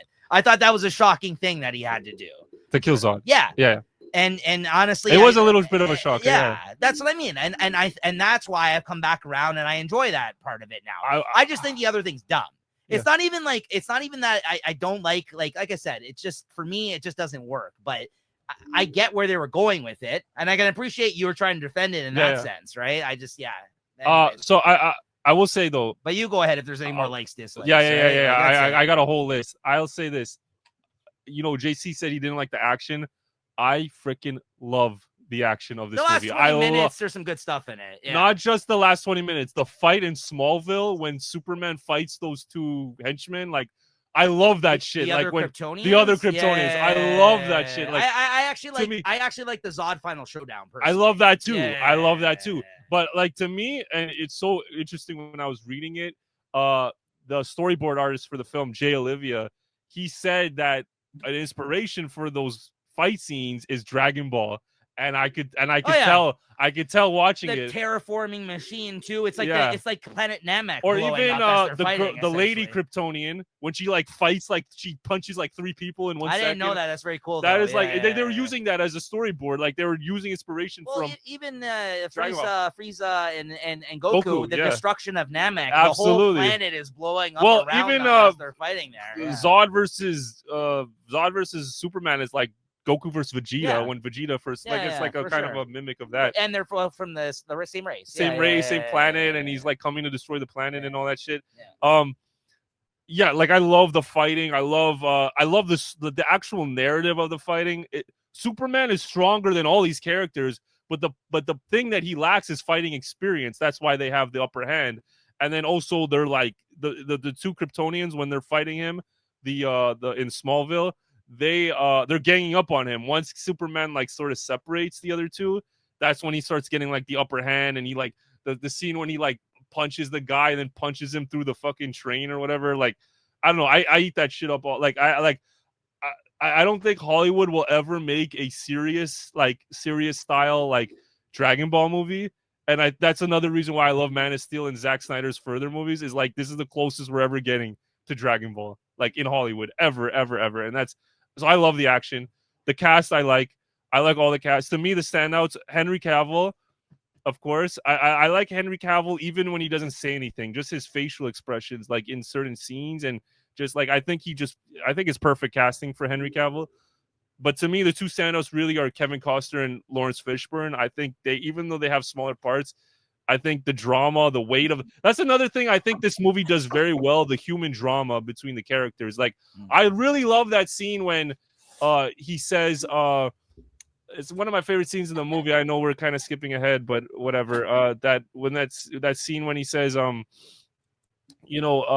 can't I just go back to pretending I'm your son? And then he says, no, you are my son. And he hugs him when he shows him the ship that he came in, and he reveals to him that he's, bro, that is some like heartbreaking shit. Like, I don't know. It's so good. Fucking Lawrence Fishburne as the smug editor is so funny. Like, he's just, I really like him. The thing I have a problem with Michael Shannon, he has the most, to me, he has the most quotes of any character. What I wrote down was mostly his lines. His lines are amazing. Yeah. And like he sells the anger and energy. I think. To be honest with you, though, I don't find his actual like presence intimidating. Like I don't find him actual. I guess I don't know. When he's yelling those things, he seems a little bit like crazy. I guess that's what. But it doesn't feel like intimidating. I feel like. But even though I do like Michael Shannon personally, I kind of wish maybe they went with someone else. Oh, interesting. You know what's crazy? I quite like him. You know what's crazy? They were Zack Snyder was gonna ask Daniel Day-Lewis to play Zod. I don't know if he was gonna say yes or not, but that would have blown my mind. He was gonna go for like the holy grail of actors, and so those are my dislikes. I got a long list of dislikes. That was my likes. I have some dislikes. Hold on. I mentioned I don't like the opening CGI sequence. Well, what's his name? Of Krypton. Marlon Brando played Jor-El. Yeah. One of the greatest actors. He was in one of these types of movies. In the older films. So I don't like the opening Krypton. Like I get it's necessary for the story. I like the idea of it. I just don't like the execution of the opening CGI sequences in Krypton. Yeah, again, execution is the issue. I don't like the animals and the creatures. I think that's what. And I agree with you. It is a little Matrixy. I don't like how the ancient Kryptonian ship is introduced into the story. How Clark hears it overheard at a bar. It's very discreet. It doesn't really make any sense why all of a sudden he's in the Arctic now. I think that's sort of like. I guess that eventually becomes his fortress of solitude, though. Out there, I guess so. I guess that is sort of that's how it's really, that's kind of where what it is. Yeah, you're right. But again, they don't really get into it doesn't explain it well. I'm with you there. And they also don't explain the Phantom Zone very well in this. I felt like it was. I don't think that needed any clarification. They were just thrown in this zone and then they were freed once Krypton. Right. Like how much more do you need to know? The Phantom Zone is a really fucking cool thing. Yeah. They really did it. Like, sorry, Julie, did you understand what the Phantom Zone is? See, there you go. I mean, they were just placed in this fucking sci-fi prison. Like they're banished to the fucking a black hole for eternity. Yeah, that's all you needed to know. It's basically where they imprison their prisoners on Krypton. It's like they basically banish them to this other, they were actually like, saving dimension. their lives in a way because don't step on my thing for later because that's one of my biggest questions about this. So the Kryptonian thing. So there's an ancient ship from Krypton that came to Earth 18,000 years ago. So they were explaining that Kryptonians are like settlers, explorers of the universe or whatever. So you're telling me they came to Earth where they're literally supermen and they're like, nah, we're good. We're not going to stay around this planet. Like, we're just going to like, fuck this place. Like, they didn't colonize Earth. So like, that just kind of was like, to me, a little bit of a flaw hole. I like the church scene a lot. I very like the church scene, but I dislike the like the overt connection between Superman and Jesus when he's like the Jesus painting is right behind him. I'm like, bro, can you be any more on the nose about that? Like, I don't like that at all. I don't like that. And I get it, like, because Superman is American. Southern. So what did you say to me? They're raised, but he was like raised Southern, so like that kind of makes sense that would have been part of his upbringing. Yeah, like if Superman is as American as apple pie, then it makes sense that he would be a Christian. I don't have a problem with that and religion and all that stuff. I just don't like the one-to-one comparison of him right behind him. And okay, I understand. And then every time he goes off a ship, he does the Jesus pose. And like, but you just tapped into something interesting about these comics. Again, like you said, like how can someone... The whole aspect of religion in a universe where you're seeing these people walk around that are literal gods has a whole other meaning. It does. You know what? That is a true story. That's a big quandary. I don't that's actually a big quandary. I actually don't mind the connection between those ideas. I just don't like how on the nose it is. I know. You know what I mean? Okay, so also here's just a little bit of a side note. So Zod mentions that they're adrift for 33 years until Clark initiates the spaceship or whatever, like that triggers them to Earth. So Superman is 33 years old, which is the age Jesus Christ died. I just thought that was like an interesting tidbit. Like maybe that's a connection. I don't really like this scene when Russell Crowe is guiding Lois through the ship, and he's like opening the fucking doors like this. It sounds like very you like that, Julie? Very Scooby-Doo kind of like. I liked it. Yeah, no, it was. I could see maybe why you thought it was fun. But it's so stupid. It's so dumb. he like opens the doors and he's like behind you, and then he's like, it's like a video game. I feel like I was like, is this Doom now? This is like Doom, the video game. Like, pick up this weapon. Pick it up. Pick up the blaster. Shoot here. Dodge to your left, right? All that shit. Anyways, I would rather have just showed up with a fucking Greek accent, like in Thor. So this is a dislike I have, but then I read one of my favorite. I'm going to shout him out. Actually, one of my favorite reviewers on Italian accent. Sorry. Yeah. One of my favorite reviewers on Letterboxd, Neil Bahadur. I'm going to shout him out. He does really interesting write-ups about like these blockbusters, and he sees them in a very, very interesting way. He writes like essays about it. And I'm like blown away every time I read one of them. I don't really like the product placement in this movie. Like the when he crashed into the IHOP and he crashed into the Sears and then all that shit. The only one I do like is when the LexCorp one where it says LexCorp on something. No, well that's in universe. I'm talking about. I like that. But I don't even remember. The Batman nod too. The only one I don't mind is when Clark is at home and he picks up the Budweiser and he's watching the Kansas college football game. I'm like, how American is that? Like Superman drinking Budweiser, watching college football. Like I feel like that just cover all. That's the only one I don't mind. But I didn't really like the IHOP and all that shit. But then the guy explained, the guy who I'm talking about, that reviewer on Letterboxd, he's saying how like, you know, all these ideas are like crumbling down, like all of like sort of like how like the idea of Superman is gonna make people rethink their own place in the universe and stuff. And so all these structures that we thought were like strong standing are all like crumbling down. And so I think he was connecting that like the IHOP. It's supposed to be a metaphor. It's supposed to be a metaphor, like America sort of crumbling and like building anew, and this new kind of America is basically being developed. He points out the scene when Superman and Zod are fighting on top of a construction site, and Zod hits him with a steel beam. And then right behind him, there's like a sign that says it's 160 days since the last accident. It's 160 days. He hits that it. Bugged me too. When and the number hits to 0. It's almost like the clock resetting. Like these structures are being destroyed and kind of like that was dumb. Being rebuilt. That to me reminded me of like something Edgar Wright would do, like some Hot Fuzz or Scott Pilgrim type shit. You know, it's funny you mentioned that. I didn't write it down, but when I saw that, it stuck out like a sore thumb and it bugged me. Yeah. It was like a little gag. It was like a little gag in an otherwise. Good one. I was just it was like, there's no place for that. But he connects the dots, and this guy Neil Bahadur, he connects the dots of how like these structures are being destroyed and these new ones are being. What is this, a Miyazaki film? What's going on here?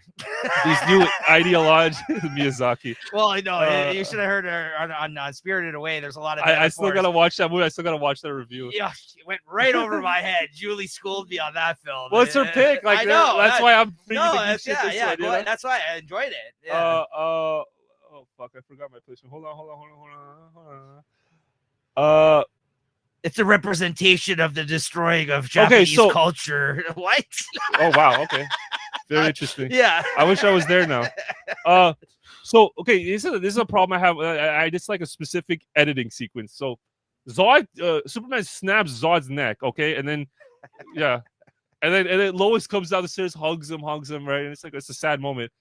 And then the next scene after is Superman throwing a satellite down onto Earth, and it just goes into the scene about how I know he confronts the general. I know you're trying to find out where I live. Fuck you. Was that was that a surveillance satellite on him? Yeah, is that bit? He's like, you just crashed a $12 million item, and he's like, I know you're trying to look for me. Like, you're never gonna find me. Blah blah blah. I just feel like that's an awkward scene to come right after. It is. God, like that. There's no filler. There's no cut. Then it ends with his captain calling him hot. Yeah. I just think he's just kind of hot. I like that line. Yeah, I do like that too. It adds some levity to the. Well, yeah, I'm like, what's going on here? But I just realized it was such a heavy scene, him killing Zod, and then it's followed by such a comedic sort of like gag. Well, that's the thing. He he screams out in like horror that he killed him, and then, like you said, then they just move on.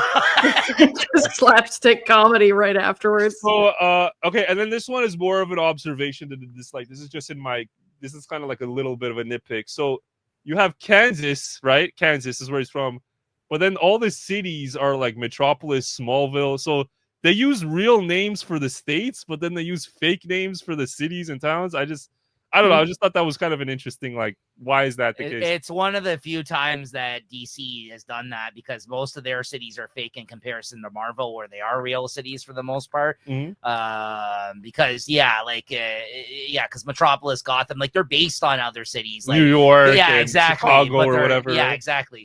Metropolis is supposed to be in Chicago. And isn't Metropolis supposed to be Chicago? Yeah, and Gotham City is supposed to be New York. Okay, I got you. Yeah. Yeah, that's about it. Actually, those are. I do have some plot holes. Can I get into those? Yeah. Okay, so the opening of the movie. So, like as the Krypton is, I guess, about to explode, I guess, and Jor-El's like, they're like, should we evacuate the planet? And then Russell Crowe's like, no time to evacuate. Everyone here is already dead, right? But then you have time to fucking go home, deliver the birth of your child, jump into a swimming pool, get the codex, fight Zod, die, have a funeral. There's all this shit that's happening before Krypton eventually blows up. They had plenty of time to evacuate. I agree, and I for whatever reason I had this in my question section, but I can move it over here for dislikes, because I didn't like this. We touched on it just a little earlier. You mentioned it.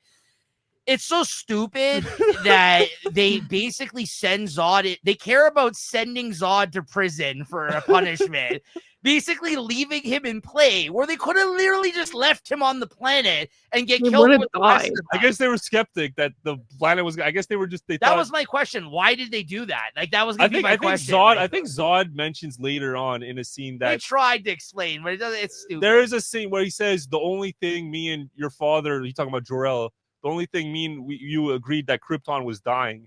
I guess all the people at Krypton just didn't think that was a situation.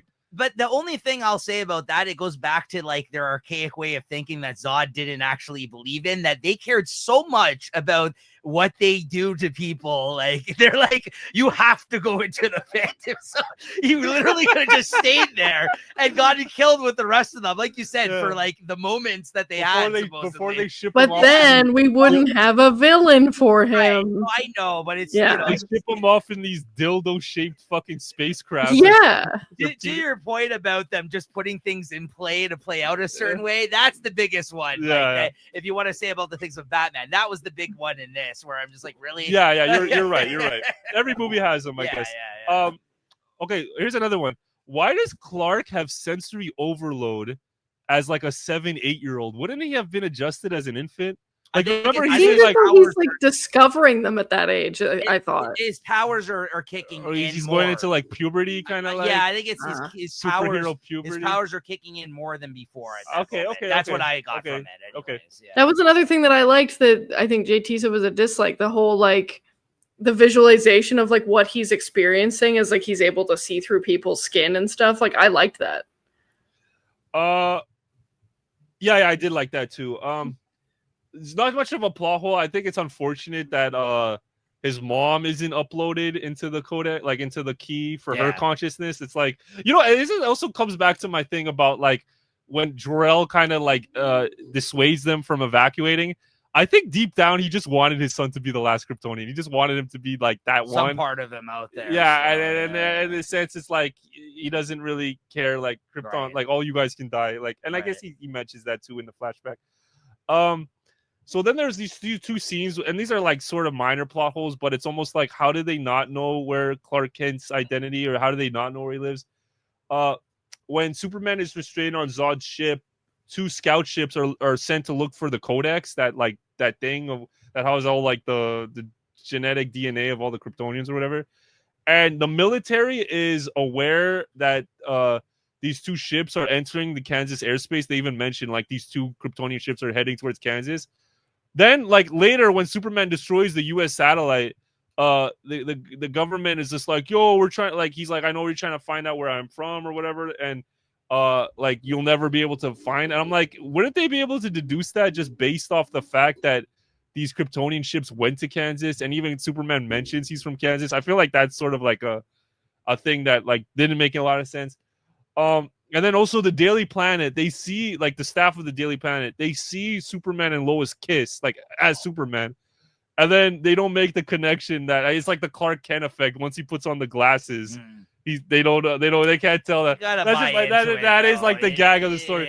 Superman is like the version of the hot girl, like when they put on the glasses and then they take them off, they're a totally different person, or that's sort of like what's going on. You gotta kind of buy into that. I mean, it's you have to suspend your disbelief, I guess. Yeah. So those are just it. Now I guess we can finally go into favorite scenes and quotes. If you great rants, though. Like you said, if we're gonna nerd out, this is the show. I think we said that last time too. Like this is gonna be nerdy. Julie, you start out with scenes. I have nothing written down. Wow, I have so many. I have so effing many. And I knew that it would go that way, which is why I did it. She's bowing out. I think she's been crossing hers off because she's like, look at the time. Sorry. I had the one line, and I wrote it down as a favorite line because it made me laugh because it was so stupid. And it was that when Zod says, there's only one way this ends, either you die or I do. And I'm like, yeah, no shit. That's how these things go. Nothing stuck out to me. I liked it. I didn't. I thought it was silly, but yeah. My favorite scene was probably, like I mentioned, his dad stopping him from beating up the bullies, and I just thought that was a much better scene to illustrate his point about him and the human race, and then basically he said, decide what kind of man you want to grow up to be. Like I really liked that line, and I thought that was a good words of wisdom from his father. And like I said, I did like Costner in that casting. I just wish that they didn't decide to do what they did with the character in this movie. Even more so to the point where I think they could have just had him stay alive in this film, and it would have been more interesting to kill him later on, even maybe from the destruction from the fight of Batman v Superman somehow get taken out. You know what I mean? Like something like that. I think. Well, he does come back in a flashback in Batman v Superman when he goes up to the man, and it's a very good scene too. In that when he's like he kind of makes because Clark kind of loses his way a little bit, and he gets him back on the right path. And my other favorite scene was when Zod came up on the TV broadcast. I love that scene when he's like, "You are not alone." I had that really down. An alien, and like everyone terrifying. It's blood chilling. Yeah, it like becomes a horror movie for a second. It did. Yeah. I forgot all about that scene, and I will say Zack Snyder was the right man for absolutely. That scene. I will say that. Awesome. I think that is probably, I forgot about that scene. And when I rewatched it this time, I was like, that's a great fucking scene. I was like, that's kind of like, again, why I also really liked Zod rewatching it this time around, because I thought like Michael Shannon, like the way his voice, like how angry and vicious he gets in his voice, his tone. I think he was really able to deliver some of these lines. He was. He did it really well. So he's the most quotable character for me. But go ahead. We can go back and forth. So yeah, one of my favorite scenes, the Clark Kent and Pa Kent conversation in the backyard. Yeah. When he says, and then he leads him to the ship. He says, and then, he's like, he's telling you got to keep these secrets under a wrap. You got to keep your powers under a wrap. you can't really reveal who you are yet because this is gonna, things will change. And then Clark Kent, like he tells him that he's not from this world. He shows him the spaceship, and Clark says, oh, can't I just pretend like I'm still your son? Like, can't I just go back to pretending I'm your son? And then Costner like hugs him and says, "You are my son." And bro, that shit has me like every time I almost tear up. I don't tear, I almost tear up. And that scene has always been that one scene because I've been arguing like it's so funny. This whole like Marvel versus DC shit has always felt like I don't know, like Sega Genesis versus Nintendo or some shit, like Xbox versus PlayStation. It's always felt like that. Like you have these camps kind of arguing. And I've been on Team DC like for like since like I don't know 2017 or some shit. I'm like the opposite. I've been Team Marvel, but even for the comics, I've been Team Marvel. Even this whole time I've been DC, and my friends looked at me like I was fucking crazy. They're like, "Yo, you're out of your mind, bro." And then I would like show them that Kevin. That's the scene I show. That scene between Kevin Costner and I go like the dramatic weight of this scene.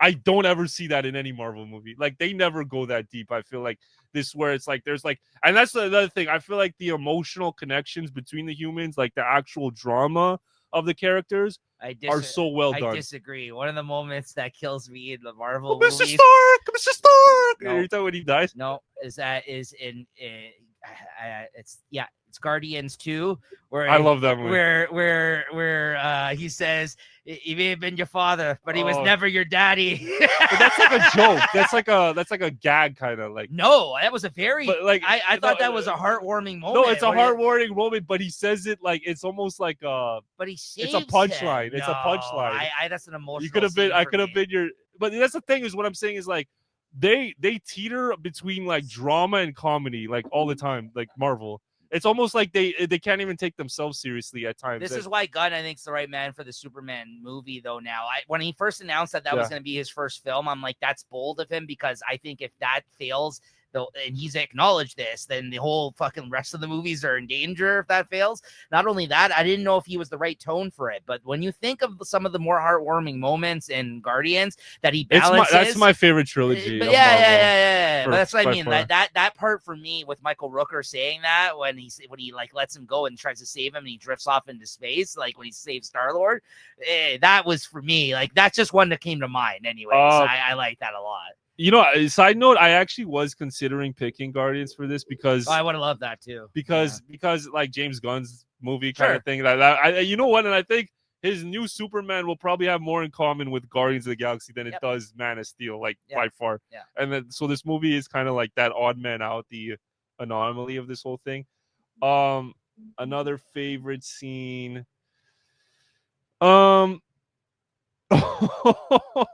When Lois, I just like it just because it's funny. When Lois goes on the Kryptonian ship, the one that like the ancient one, and she's just like walking around, right? She's like, okay, whatever. And then this floating object comes. It's like the security thing, and she's like kind of has like this kind of smirk. She's like. And then she pulls out her camera, and the thing is like opening up to like fire at her, and she has no clue. She has no clue that this thing is about to whip her. Then she takes a. Then Lois she takes Lane is supposed to be smart, bro. Like, what was that? I'm sorry.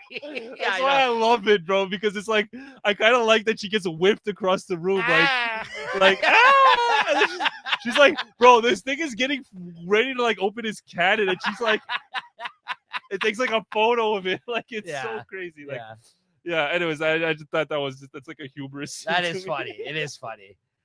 I put Final Zod Showdown with Superman, where he ends up cracking his neck. Also, I did really like the time that he meets with like the Jor-El projection, and that he explains where he comes from. I did like that moment. And then, like, the whole thing that leads into him trying out his flight power for the first time and ends up going up really high and then collapsing. That whole sequence, I think with that leading into him trying out his powers, I thought like that was probably the first part of the whole first bit of the movie where I was finally starting to like really enjoy it. I felt like stuff prior to that I didn't love, like we talked about the intro and like even the stuff that came after that.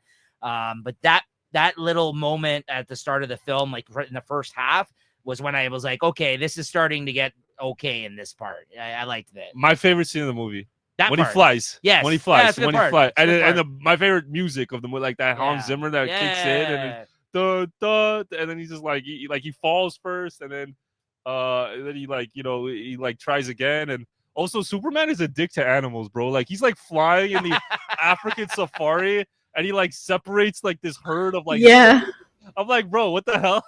And you know what's so funny about that shot when he's like in Africa or whatever? It looks so fake. Like it looks so like superimposed, but that's kind of the charm of that scene, I think, is like that it looks fake. And then he goes into the orbit and then dives back into the Earth's atmosphere. I just like the realism of it, like how it's portrayed. I like I have it written down, even though you hate this scene, the tornado scene, Pockets, that I don't know. I like that scene. Whatever. Okay. I'll be alone on that one. Superman surrenders to the U.S. military when they put them in handcuffs and he gets interrogated and he talks to them and stuff. And this man is not our enemy. No, that was later. I like that part with dude from Oz. Yeah, that was later. But that's a good one too. Yeah. And then I wrote that down in my quotes actually. Yeah. I like the Superman and Lois moment before Zod's ship gets them up, and you know he tells them like, you know, thank you for believing in me. Oh, when he invites them onto the ship. Yeah, he says thank you for believing me, and she's like, oh, it didn't make much difference in the end, and he's like, oh, it did for me. I mentioned this before, the Smallville fight between Clark and Zod's minions, like in the farm, like on the town. It kind of ends in a draw a little bit, but it also is great scene because it ends like you said when he says this is not our enemy. Yeah, it's the first time in like Clark's life that other humans are finally accepting him. Are kind of like you know, embracing him, and it's like I think that's sort of the great thing about that scene. Superman destroying the world engine in the Indian Ocean. Oh, when he blew up, he flew up into he flew up, and that's sort of like a thing with Superman is like there's always a limit placed on him, and the eventual thing is him to break that limit. Yeah. And he finally just, you know, this beam is like, and that was cool. He fires. Like, that's just, to me, that's like, when people talk about like Zack Snyder straying away from Superman, that seems like a more traditional moment, like a very traditional Superman moment. Yep. Of course, the Superman versus Zod. Yep. And then final scene when Clark joins the Daily Planet. That's fun too. Yeah, I like that part. That is fun. I think it's a great note to end on. I like how he says, yeah, exactly. I actually, I wrote that down too. I like that he basically says, you know, in order to keep his ear to the ground, he's going to get a job with and then they show him showing up. Hi, I'm Clark Kent or whatever. Yeah. That's basically it for my scenes, but just to throw a couple of quotes. I have some too. Yeah, go ahead. A good death is its own reward. Yeah. Great line. By that Russian Kryptonian or whatever she was. Yeah, that's a good description of her. And then a lot of the other ones I have written down here are all. Julie probably has a description of her too. Anytime there's a girl with a short haircut, but I'll let her. Oh, butch lesbian. The butch lesbian Kryptonian. Hey, it's Pride Month, guys. This is a Pride film. That's a fair criticism. I was bred to be a warrior, Cal. Trained my entire life to master my senses. Where did you train? On a farm? I love that shit. If you love these people so much, you could mourn for them. That part's good too. Michael Shannon delivering. Michael Shannon has the best lines in this movie. So, okay, so I have so in the beginning when Kal-El's parents, Jor-El and Laura, they're gonna send him to Earth, and she's like crying. The mom's crying. She's like, "Oh, we can't send him." She's like, "Well, he'll be an outcast, a freak. They'll kill him." Down too. And then Russell Crowe's like, "How? He'll be a god to them." Yeah. I got it written down too. Yep, that's the first quote I wrote down. Yeah. And then Zod. I have these in like I guess chronological order. So then Zod barges into their chamber or whatever, into their house. And Russell Crowe, Jor-El says, "We've had a child, Zod, a boy child. Krypton's first boy child. Krypton's first natural birth in centuries, and he'll be free to forge his own destiny." And then Zod's like, "Heresy, destroy it." Yeah. I like that. This is the best line of the movie when he's like, "You believe your son is safe?" I wrote that down too. You want to do it? Yeah, no. How about we both do it? You think your son is safe? He's like, I'll find him. I will claim what you have taken from us. I will find him. Yeah. I will find him, Laura. I will find him. Yeah. I love that And then they're like holding him back. He's like, his veins are popping out of his It's like, fucking I head. will find him. That These shit are the is so- lines that Julie felt were cheesy. I mean, come on, Julie. That's my favorite line of the movie. It's like, When we were watching it and he's doing that repetitive "I will find him" thing, I was looking at my phone. I was like, I think he's gonna. I was like, I looked up. I was like, I think he's gonna find him. What a hater. Yeah, exactly. If you destroy this ship, you destroy Krypton. Krypton had its chance. No, Zod, don't do it. Right? I I'm actually worried. like the hamming it up when they're hamming it up in this movie. It's fun. It's giving Power Rangers villain. Yeah, which I love. I love Power Rangers. Yeah. You're scared of me because you can't control me. You don't, and you never will. But that doesn't mean I'm your enemy. The Superman says that to the military people.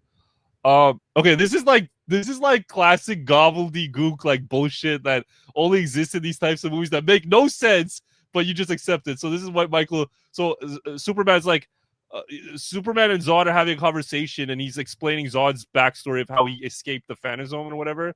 And Superman says, "How did you find your way to Earth?" And then Zod's like, "We managed to retrofit the Phantom projector into a hyperdrive." That was the biggest bullshit moment ever. And then he literally they sat there for like 33 years until he activated some sort of beacon. Yeah, on and his he's like, fucking ship. he says, the instrument of our damnation became our salvation. Yeah, Why whatever. didn't they fuck each other and try and repopulate some other planet? Yeah, I guess they're not allowed to. I don't know. They're like engineered not to. Zod doesn't get down like that. Yeah. He's very strict. And you have that Russian. Oh yeah, because they have Yeah. a Russian lesbian. That's why. Oh, they don't have because she was anything gay. She didn't want to Yeah, fuck him. exactly. See, that's why you don't send those type of astronauts into space. You need to be able to reproduce. And then I like when he says, "Release the world engine," right? And then he says, when he's having that argument with Russell Crowe, he says, "Tell me, you have Jor-El's memories, his conscious. Can you experience his pain? Oh, I will harvest the codex from your son's corpse, and I will rebuild Krypton atop his bones." I'm just like, God damn, Zod, like who hurt you, bro? The only other one I had, and this is jumping ahead, you might have this one too, is I grew up in Kansas. I'm about as American as it gets. Yeah, I like that line a lot. I like when Russell Crowe shows his own symbol. He reveals what the S stands for. He says, "That's what this symbol means. Oh, for hope, yeah. The symbol of the House of El means hope. Embodied within that hope is the fundamental belief, the potential for every person to be a force for good. That's what you can bring them." And then right before he flies, right before Superman flies for the first time, there's like a voiceover of Russell Crowe in the background, and he says, "You've grown stronger here than I ever could have imagined. The only way to know how strong is to keep testing your limits." And then Superman tries to fly for the first time. He fails and he falls, right? And then he's like, right before he tries again, there's another Russell Crowe voiceover to hype him up. He says, he's like, "You will give the people of Earth an ideal to strive towards. They will race behind you. They will stumble. They will fall. But in time, they will join you in the sun, Cal. In time, you will help them accomplish wonders." And then he just blasts into the sky. Yeah. And so, that pretty much covers it, I think. All right, nice. That's I like I said, I wrote down some stuff I really enjoyed in this movie. It's just certain deal breakers, and there's certain things that kind of make me not appreciate this on a larger scale, right? But overall, not bad. But I mean, hey, we had a lot to say. What other categories are there left? Movie pairings. And legacy, right? Or is that before that? Movie pairings, and legacy questions as well, but I have none. My question was the pastor that bully from the past? Mine was, we already discussed. Why I looked it up. Into the Phantom Zone. He's not, Julie? There's different character names, right? Okay. Thanks for clarifying that, because that was like boggling. Yeah, my question we talked about already is like, why would they send Zod into the Phantom Zone if their Krypton was being destroyed only moments later? Right? Because I guess they didn't know, right? They didn't know. Like I guess they were like skeptical. They're holding out hope, I guess. Skeptical. Julie, any questions or? Nope, I didn't write anything down. Okay. So then movie pairings or legacy. Legacy's last usually. Oh, legacy's last. Yeah. Okay. So can I go first for this one? Sure. Man of Steel recommendations. I have the rest of Zack Snyder's trilogy. Yeah.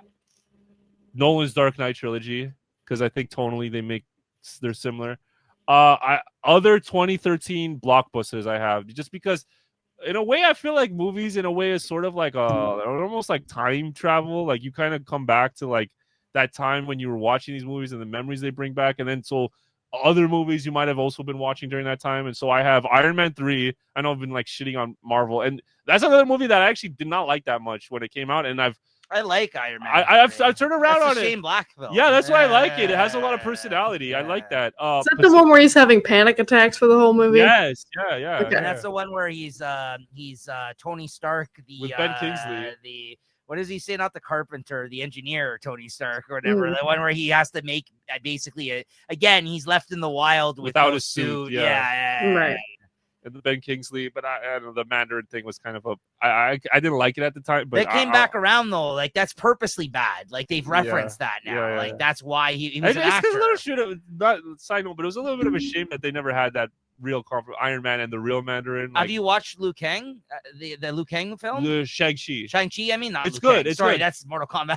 Yeah. No, it's good. It's good. I like that. He shows up in that. That's what I mean. But like the fact that he doesn't fight Iron Man, I'm like, that's kind of like that would have been sick. Yeah. That just would have been sick to me. But the thing is, the Mandarin is a racially insensitive character by today's standards. Yeah. So that's why they did what they did. Yeah. They made it so he was an actor portraying a character that they couldn't really portray nowadays. But then just use that real guy. I don't know. Whatever. But they were able to do it in a clever way. Yeah. That's why I like it. But anyways, Pacific Rim, which might have been my favorite movie that year it came out, actually. Maybe even over Man Del of Steel. Toro. I love that movie. And this one is like a movie nobody talks about, but I really like Elysium. With I haven't seen it. Will Smith? Matt Damon. No, Matt Damon. Have you seen that one, Julie? I think I have. I don't recall enough of it to like be all the confident. poor people are on. It's by the guy. It was his follow up to District 9. That same filmmaker. Oh, I like District 9. And all the poor people are on all the rich people are on like a space station above the Earth.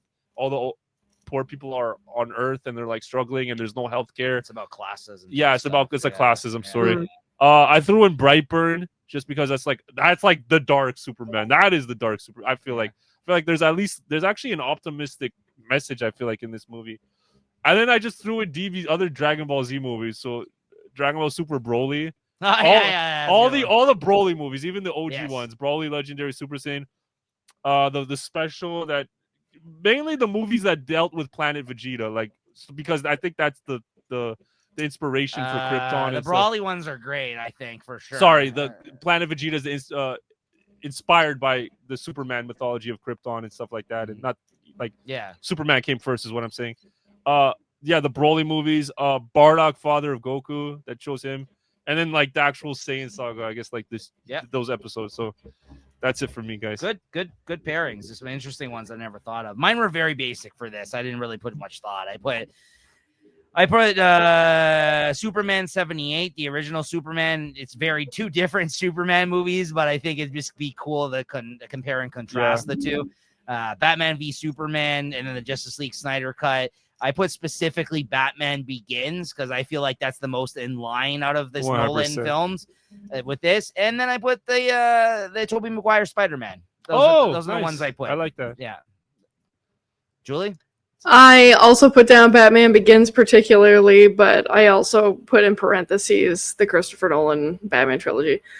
I wrote down Wonder Woman just as another DC pairing. Nice. I wrote down 300 for a Snyder pick. Nice. I wrote down Blue Beetle as another DC pairing. I haven't seen that. I need to see it's that good. one. Actually, surprisingly very enjoyable. That and Flash around that period of time. I like them. Yeah. I saw it in theaters too. Yeah, it was fun. It was fun. I also wrote down Flash. And I wrote down my last three are just kind of not like throwaways, but like a better Amy Adams performance. Like my favorite one of hers, I think, is Arrival. So I wrote that down. That's a really good, and that's an alien, like not invasion, but alien encounter or whatever. Yeah, I quite like her in the Fighter as well. I think that's. I haven't really seen good. that. As well. You know, it's crazy. I forgot to bring up Flash, but that's actually such a good one because that movie revisits the events of this one. That's actually with a really Saw's good invasion. I even talked about it earlier. Yeah, in and this Michael episode. Shannon came back. Yeah, that's actually a really good pick. I wrote down for a Michael Shannon pairing just because I really like his performance. in Shape of Water. Was he in 8 Mile? Yes, he was. Who the fuck was he in 8 He was Mile? the one that was begging his mom. Oh, shit. Oh, I forgot about that. He's young there, though. He's the Yeah, guy but no, I just with. you triggered the memory that I'm like, oh yeah, that is him. What the He went fuck? to the same school. Remember that? that was him. That was No, I really liked him as sort of the villain in Shape of Water.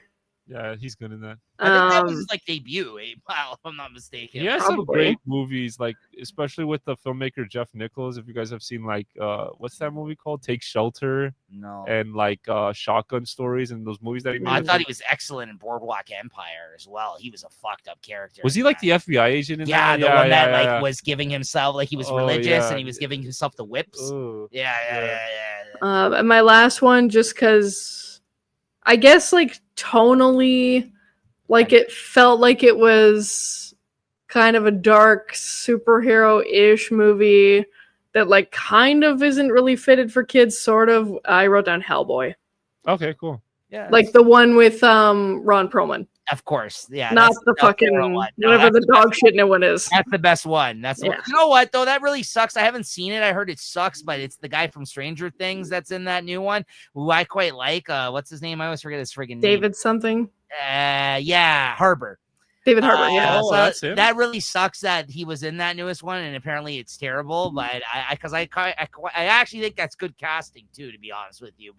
But Ron Perlman is Hellboy as far as I'm concerned. Yep. Yeah, I agree. Yeah, and he's been wanting to do another one for years, but it just never happened with Del Toro. Yeah. He says, And now he's fucking too old. well, yeah, exactly. But he wouldn't do it without Del Toro, so I Yeah. understand, right? So yeah, Yeah. it makes sense. Yeah. Anyways, very cool. Okay, so that's movie pairings, and then finally Legacy. Yeah, the legacy I think I kind of said is that this is gonna go down as like kind of an anomaly movie. This is gonna be like the movie that shouldn't have happened but happened, kind of like this is sort of like I just don't know. I don't know if Warner Brothers will ever let a filmmaker have this much free reign with the Superman character and make these sort of experimental choices that Zack Snyder made in this movie and then the subsequent sequels and stuff. I just don't think it was ever gonna happen. Maybe I'm being cynical or whatever, and so I feel like Man of Steel and like the sequels and stuff like that. I feel like they kind of exist in their own sort of plane, and it sucks that it is an unfinished story technically because Zack Snyder never got to finish his. He wanted to make 2 more movies after Zack Snyder's Justice League. I hope he does bring it back in some way. Maybe an animated film, maybe a comic book. I just hope he does wrap up that story because it was going in really, really interesting places. And so that's just going to be like the biggest what if. But yeah, I really like this movie. And I think Henry Cavill, I think this is going to be the performance we know him for. I think we're going to know him for Superman, I think. So yeah, that's about it. I somewhat agreed with what you said there. I mean, in terms of what I put down, I put Henry Cavill as this character, and the fact that this was the first Zack Snyder DC film that set the stage for Justice League and Batman v Superman. That's the legacy of this film for me. Yeah, and a movie that really doesn't feel like a lot of like what Zack Snyder is known for. I feel like he was really playing to Christopher Nolan's style. The Zack Snyder stuff came later, I think, in the sequels. So personally, that's just how I feel. Julie? I just wrote down that it was like Henry Cavill's most notable character from what I understand. Yeah. Which is a shame because I feel like Henry is like really The Witcher is the only other thing that I know that he's been in that's been big, but I didn't even see that. So Henry Cavill, you know what? Like I feel like he's been dealt a really bad hand in all of this. You know what's so crazy? I heard something that you guys remember the 2019 movie, the 2019 Shazam, the first one? Yeah. No. Remember how at the end there was like a Superman like cameo? They wanted Henry Cavill to be in that, and he said no. And then some executive at that point was like, "We're done with this guy." They like, straight up like he got fired in that moment, and they basically had like made up their mind in 2019. We're done with Henry Cavill as Superman just because of that. I thought that is so unfair and so cheap and so like it's just like part of Hollywood. Yeah, it exposes right? like the egos that are involved here and like because I think Henry was really good in this movie. I think he's really great in the sequels. and it's just a shame. It's I really a still shame. think his legacy is the Mustache Gate Justice League cut, where basically they had to digitally put out his mustache in Justice League, and there's all this like weird wonky, the Josh Whedon one. yeah, there's all this weird wonky like weird movement on his face in the film because they had to like digitally remove because he showed up with a mustache because it was Mission Impossible. That's right. Yeah. I actually also recently enjoyed watching him in the Guy Ritchie film, the Man from Uncle. no, not that one. Argyle. No, he's in the Ungentlemanly Warfare, Ministry of Ungentlemanly Gentlemanly Warfare or whatever. It came out last year. It was quite good. He was good in it. And that other guy that's like a brick shithouse, the new Reacher is in it too. That huge guy. He was in Titans as well. Okay. Yeah, I forget his name, but he's like this big, huge fucking guy. He's in that movie. It was really good. Anyways, so yeah, there you go. Legacy. All right. So that's Man of Steel. That was Max's pick. So my pick when we return in a couple of weeks to do this show is partly inspired by Julie's people get offended by list. Now, for anybody who doesn't know, these are our Letterboxd handles underneath our names here. You can go check out our profiles on Letterboxd. We also do another show here on Late Night Chat Network called Late Night Letterboxd, where we discuss what we've been watching lately and give you kind of like short reviews and thoughts on newer films or older films we're kind of revisiting or watching for the first time. And so some great discussions in that show. Check that one out as well. But basically, Julie has a list on her Letterboxes. What's the name of it, Julie? You explain again what's that? Let me just pull it up real quick. Offended that I haven't seen these. Yeah, it's a great list, by the way. Great idea. I like it. People are always shocked, appalled, offended that I haven't seen these. So I went into this generally trying to accomplish a couple of things. One, I was thinking of like a good movie, like a summer movie, like blockbuster film that we could watch essentially for the summers, because that's the time that we're recording these. Then I was like, there's been a few movies I've been playing around with actually just watching in general in my head. Then I thought of maybe something that a big one that Julie hasn't seen that's in line with her list here. So I kind of aligned all three of these and matched up one that kind of hit on each of those categories for me. One that I've been wanting to do on the show, one that's on Julie's list, and one that I think is an appropriately big summer blockbuster. I'm at the edge of my seat. And you were not too off base by saying Back to the Future, because Back to the Future was at one point going to be the pick and in consideration for my pick. But I've changed my mind when that category, the third one, came in of a movie I've been playing around with doing on the show. Back to the Future was never in my, I wouldn't mind doing Back to the Future eventually, but it wasn't on my short list of things I've been thinking about using as a pick. My pick is Indiana Jones. All right. The Raiders of the Lost Ark. The first one. Yeah, first one. Nice. Raiders of the Lost Ark. That's awesome. Indiana Jones. Can we confirm that you've never seen that, Julie? I have never seen it. Excellent. Okay. It's on the list. All right, there you go. That's a good one. I checked the list, and which is a George Lucas, Steven Spielberg collaboration. The first Indiana Jones film, which is funny enough, not the first in the timeline of the movies. If you've ever watched them, it's technically in the middle, I guess, of those three films. But they chose to do this one first, because then when you watch Temple of Doom actually takes place before the first one. But anyways, we'll get into all that and more when we actually do that movie. Nice. And I'm very much looking forward to that. And I also think it's timely because I feel like there's a new one coming out, or it came out. Is there? Oh no, it came out. One came out. There's been a video game that's been very popular. It's come out very recently. And also, like, I think what's his name? Harrison Ford's been having a moment lately off of some of this more recent success, revisiting all the big franchises that he's been in, and is also shrinking. He has had a big part on this past year. He's great on it, even though I don't really like that show. That's what I mean. So I think it's a good to do it. So there you go, Indiana Jones, Raiders of the Lost Ark. That'll be the next pick on the show, guys, in a couple weeks. So stay tuned for that. Yeah. I'm toying with revealing my next pick because I follow you. That's true. So you're gonna reveal it right now? Should I, or should I save it for the next episode? It's up to you. It's up to you. It's up to you. I mean, it's relative. Okay. Didn't you say your next pick is like related to me and Nico? And something? You're both here. So. And we're in a threesome right now. I mean, at this point, if you reveal this will be our picks throughout July. And then August, we actually got a guest and we have a special show planned. And we've already revealed that one. Yeah. So, I mean, if it's up to you, if you want to throw it out there, we can. It's up to you. Max, are you going to be here for that episode? That Your one episode, of mine? Yeah. It's August that he's. I'm gonna be for every episode except I think the Naked Gun one. Yeah. Okay. Sorry for spoil. You edit that out. Sorry. No, we've announced it. Oh, you did. We've Okay, my announced it. apologies. Yeah, my we apologies. announced it. Yeah, we did a trailer and we announced it on the trailer. Yeah. Go ahead if you want. My next pick, unfortunately, it falls out of sequence for what would have been perfect for this, but my next pick is Watchmen. Oh, wait. What does that have to do with Indiana Jones? It doesn't have anything to do with Indiana Jones. Snyder. It has to do with Zack Snyder and Superman. Yes. Okay, that's interesting. I mean, if you want, we could switch our picks around and have a Zack Snyder month. Up to you. I'm okay with it. Yeah, I mean, I'm okay with it. You want to do it? Let's do it. All right. So that actually makes it smart that you actually revealed what it was right now. So there you go, guys. Good job. Back-to-back Snyder picks. We got a theme for the first time ever, I feel like, on the channel Nice here job, going. Jay. And Watchmen will be the next pick. And then I even have the graphic novel here You so own that it? I can properly do my homework. Have you read it before? No. Oh, I've you been are saving it for.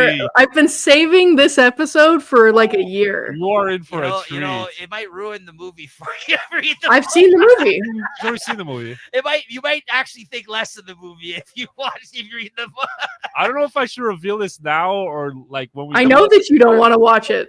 I know. Yeah, the thing is like I love the book so much. It's turned me off from ever watching the movie, even though I like Zack Snyder. But now we're going to have to. I guess so. Hey, I've been saving this pick since you said that. Yeah. Well, it's so which funny. I think was when we did the V for Vendetta. Yeah, I was just saying, which was like literally almost a year ago. Thing. Like when you, yeah. So it's crazy.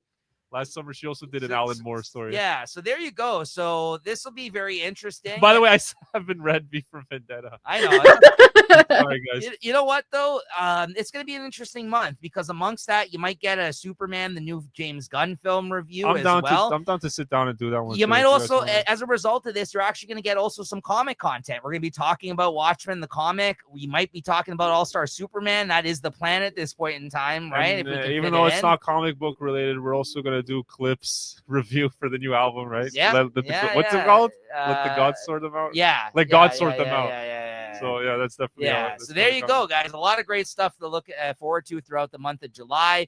And then you also got Indiana Jones, Raiders of the Lost Ark to kind of cap us out for the month. That's awesome. There you go, guys. Some good stuff coming up for you guys. So once again, sad that JT wasn't able to finish out the episode with us, but he did have to step away for an emergency here tonight. But he sends his love. Yeah, shout out to him, and I'm sure he'll be joining us on the next episode. But until then, guys, make sure to like and subscribe and check out some of the other videos we have here on the Late Night Chat Network. All kinds of great playlists worth of stuff, thousands of videos.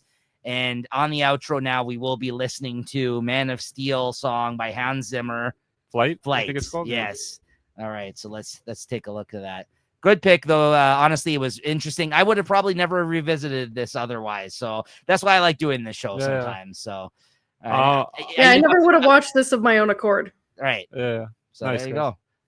This was your first time seeing this. I feel like I missed out on that at the start. Wait, of the you show. saw Batman v Superman, but you didn't watch this? That's the sequel. I mean, I didn't really see it. I fell asleep. Like, not that. A part of me kind of wishes I picked that one instead because I like that movie more. Like I said, I like the sequels more. But I also now I'm just because Nico has turned around a little bit on Man of Steel. I'm curious now to find out. I wouldn't go that far. I had to revisit. I mean, you did say you liked a lot of stuff now, like about this movie. I didn't hate it as much as I did the last. Yeah, so now I'm curious. Will you might have that same effect with Batman versus Superman? I'm just curious now. Like it's interesting, All right, guys. We'll see you guys next time. Thank you. Peace, guys. Great show.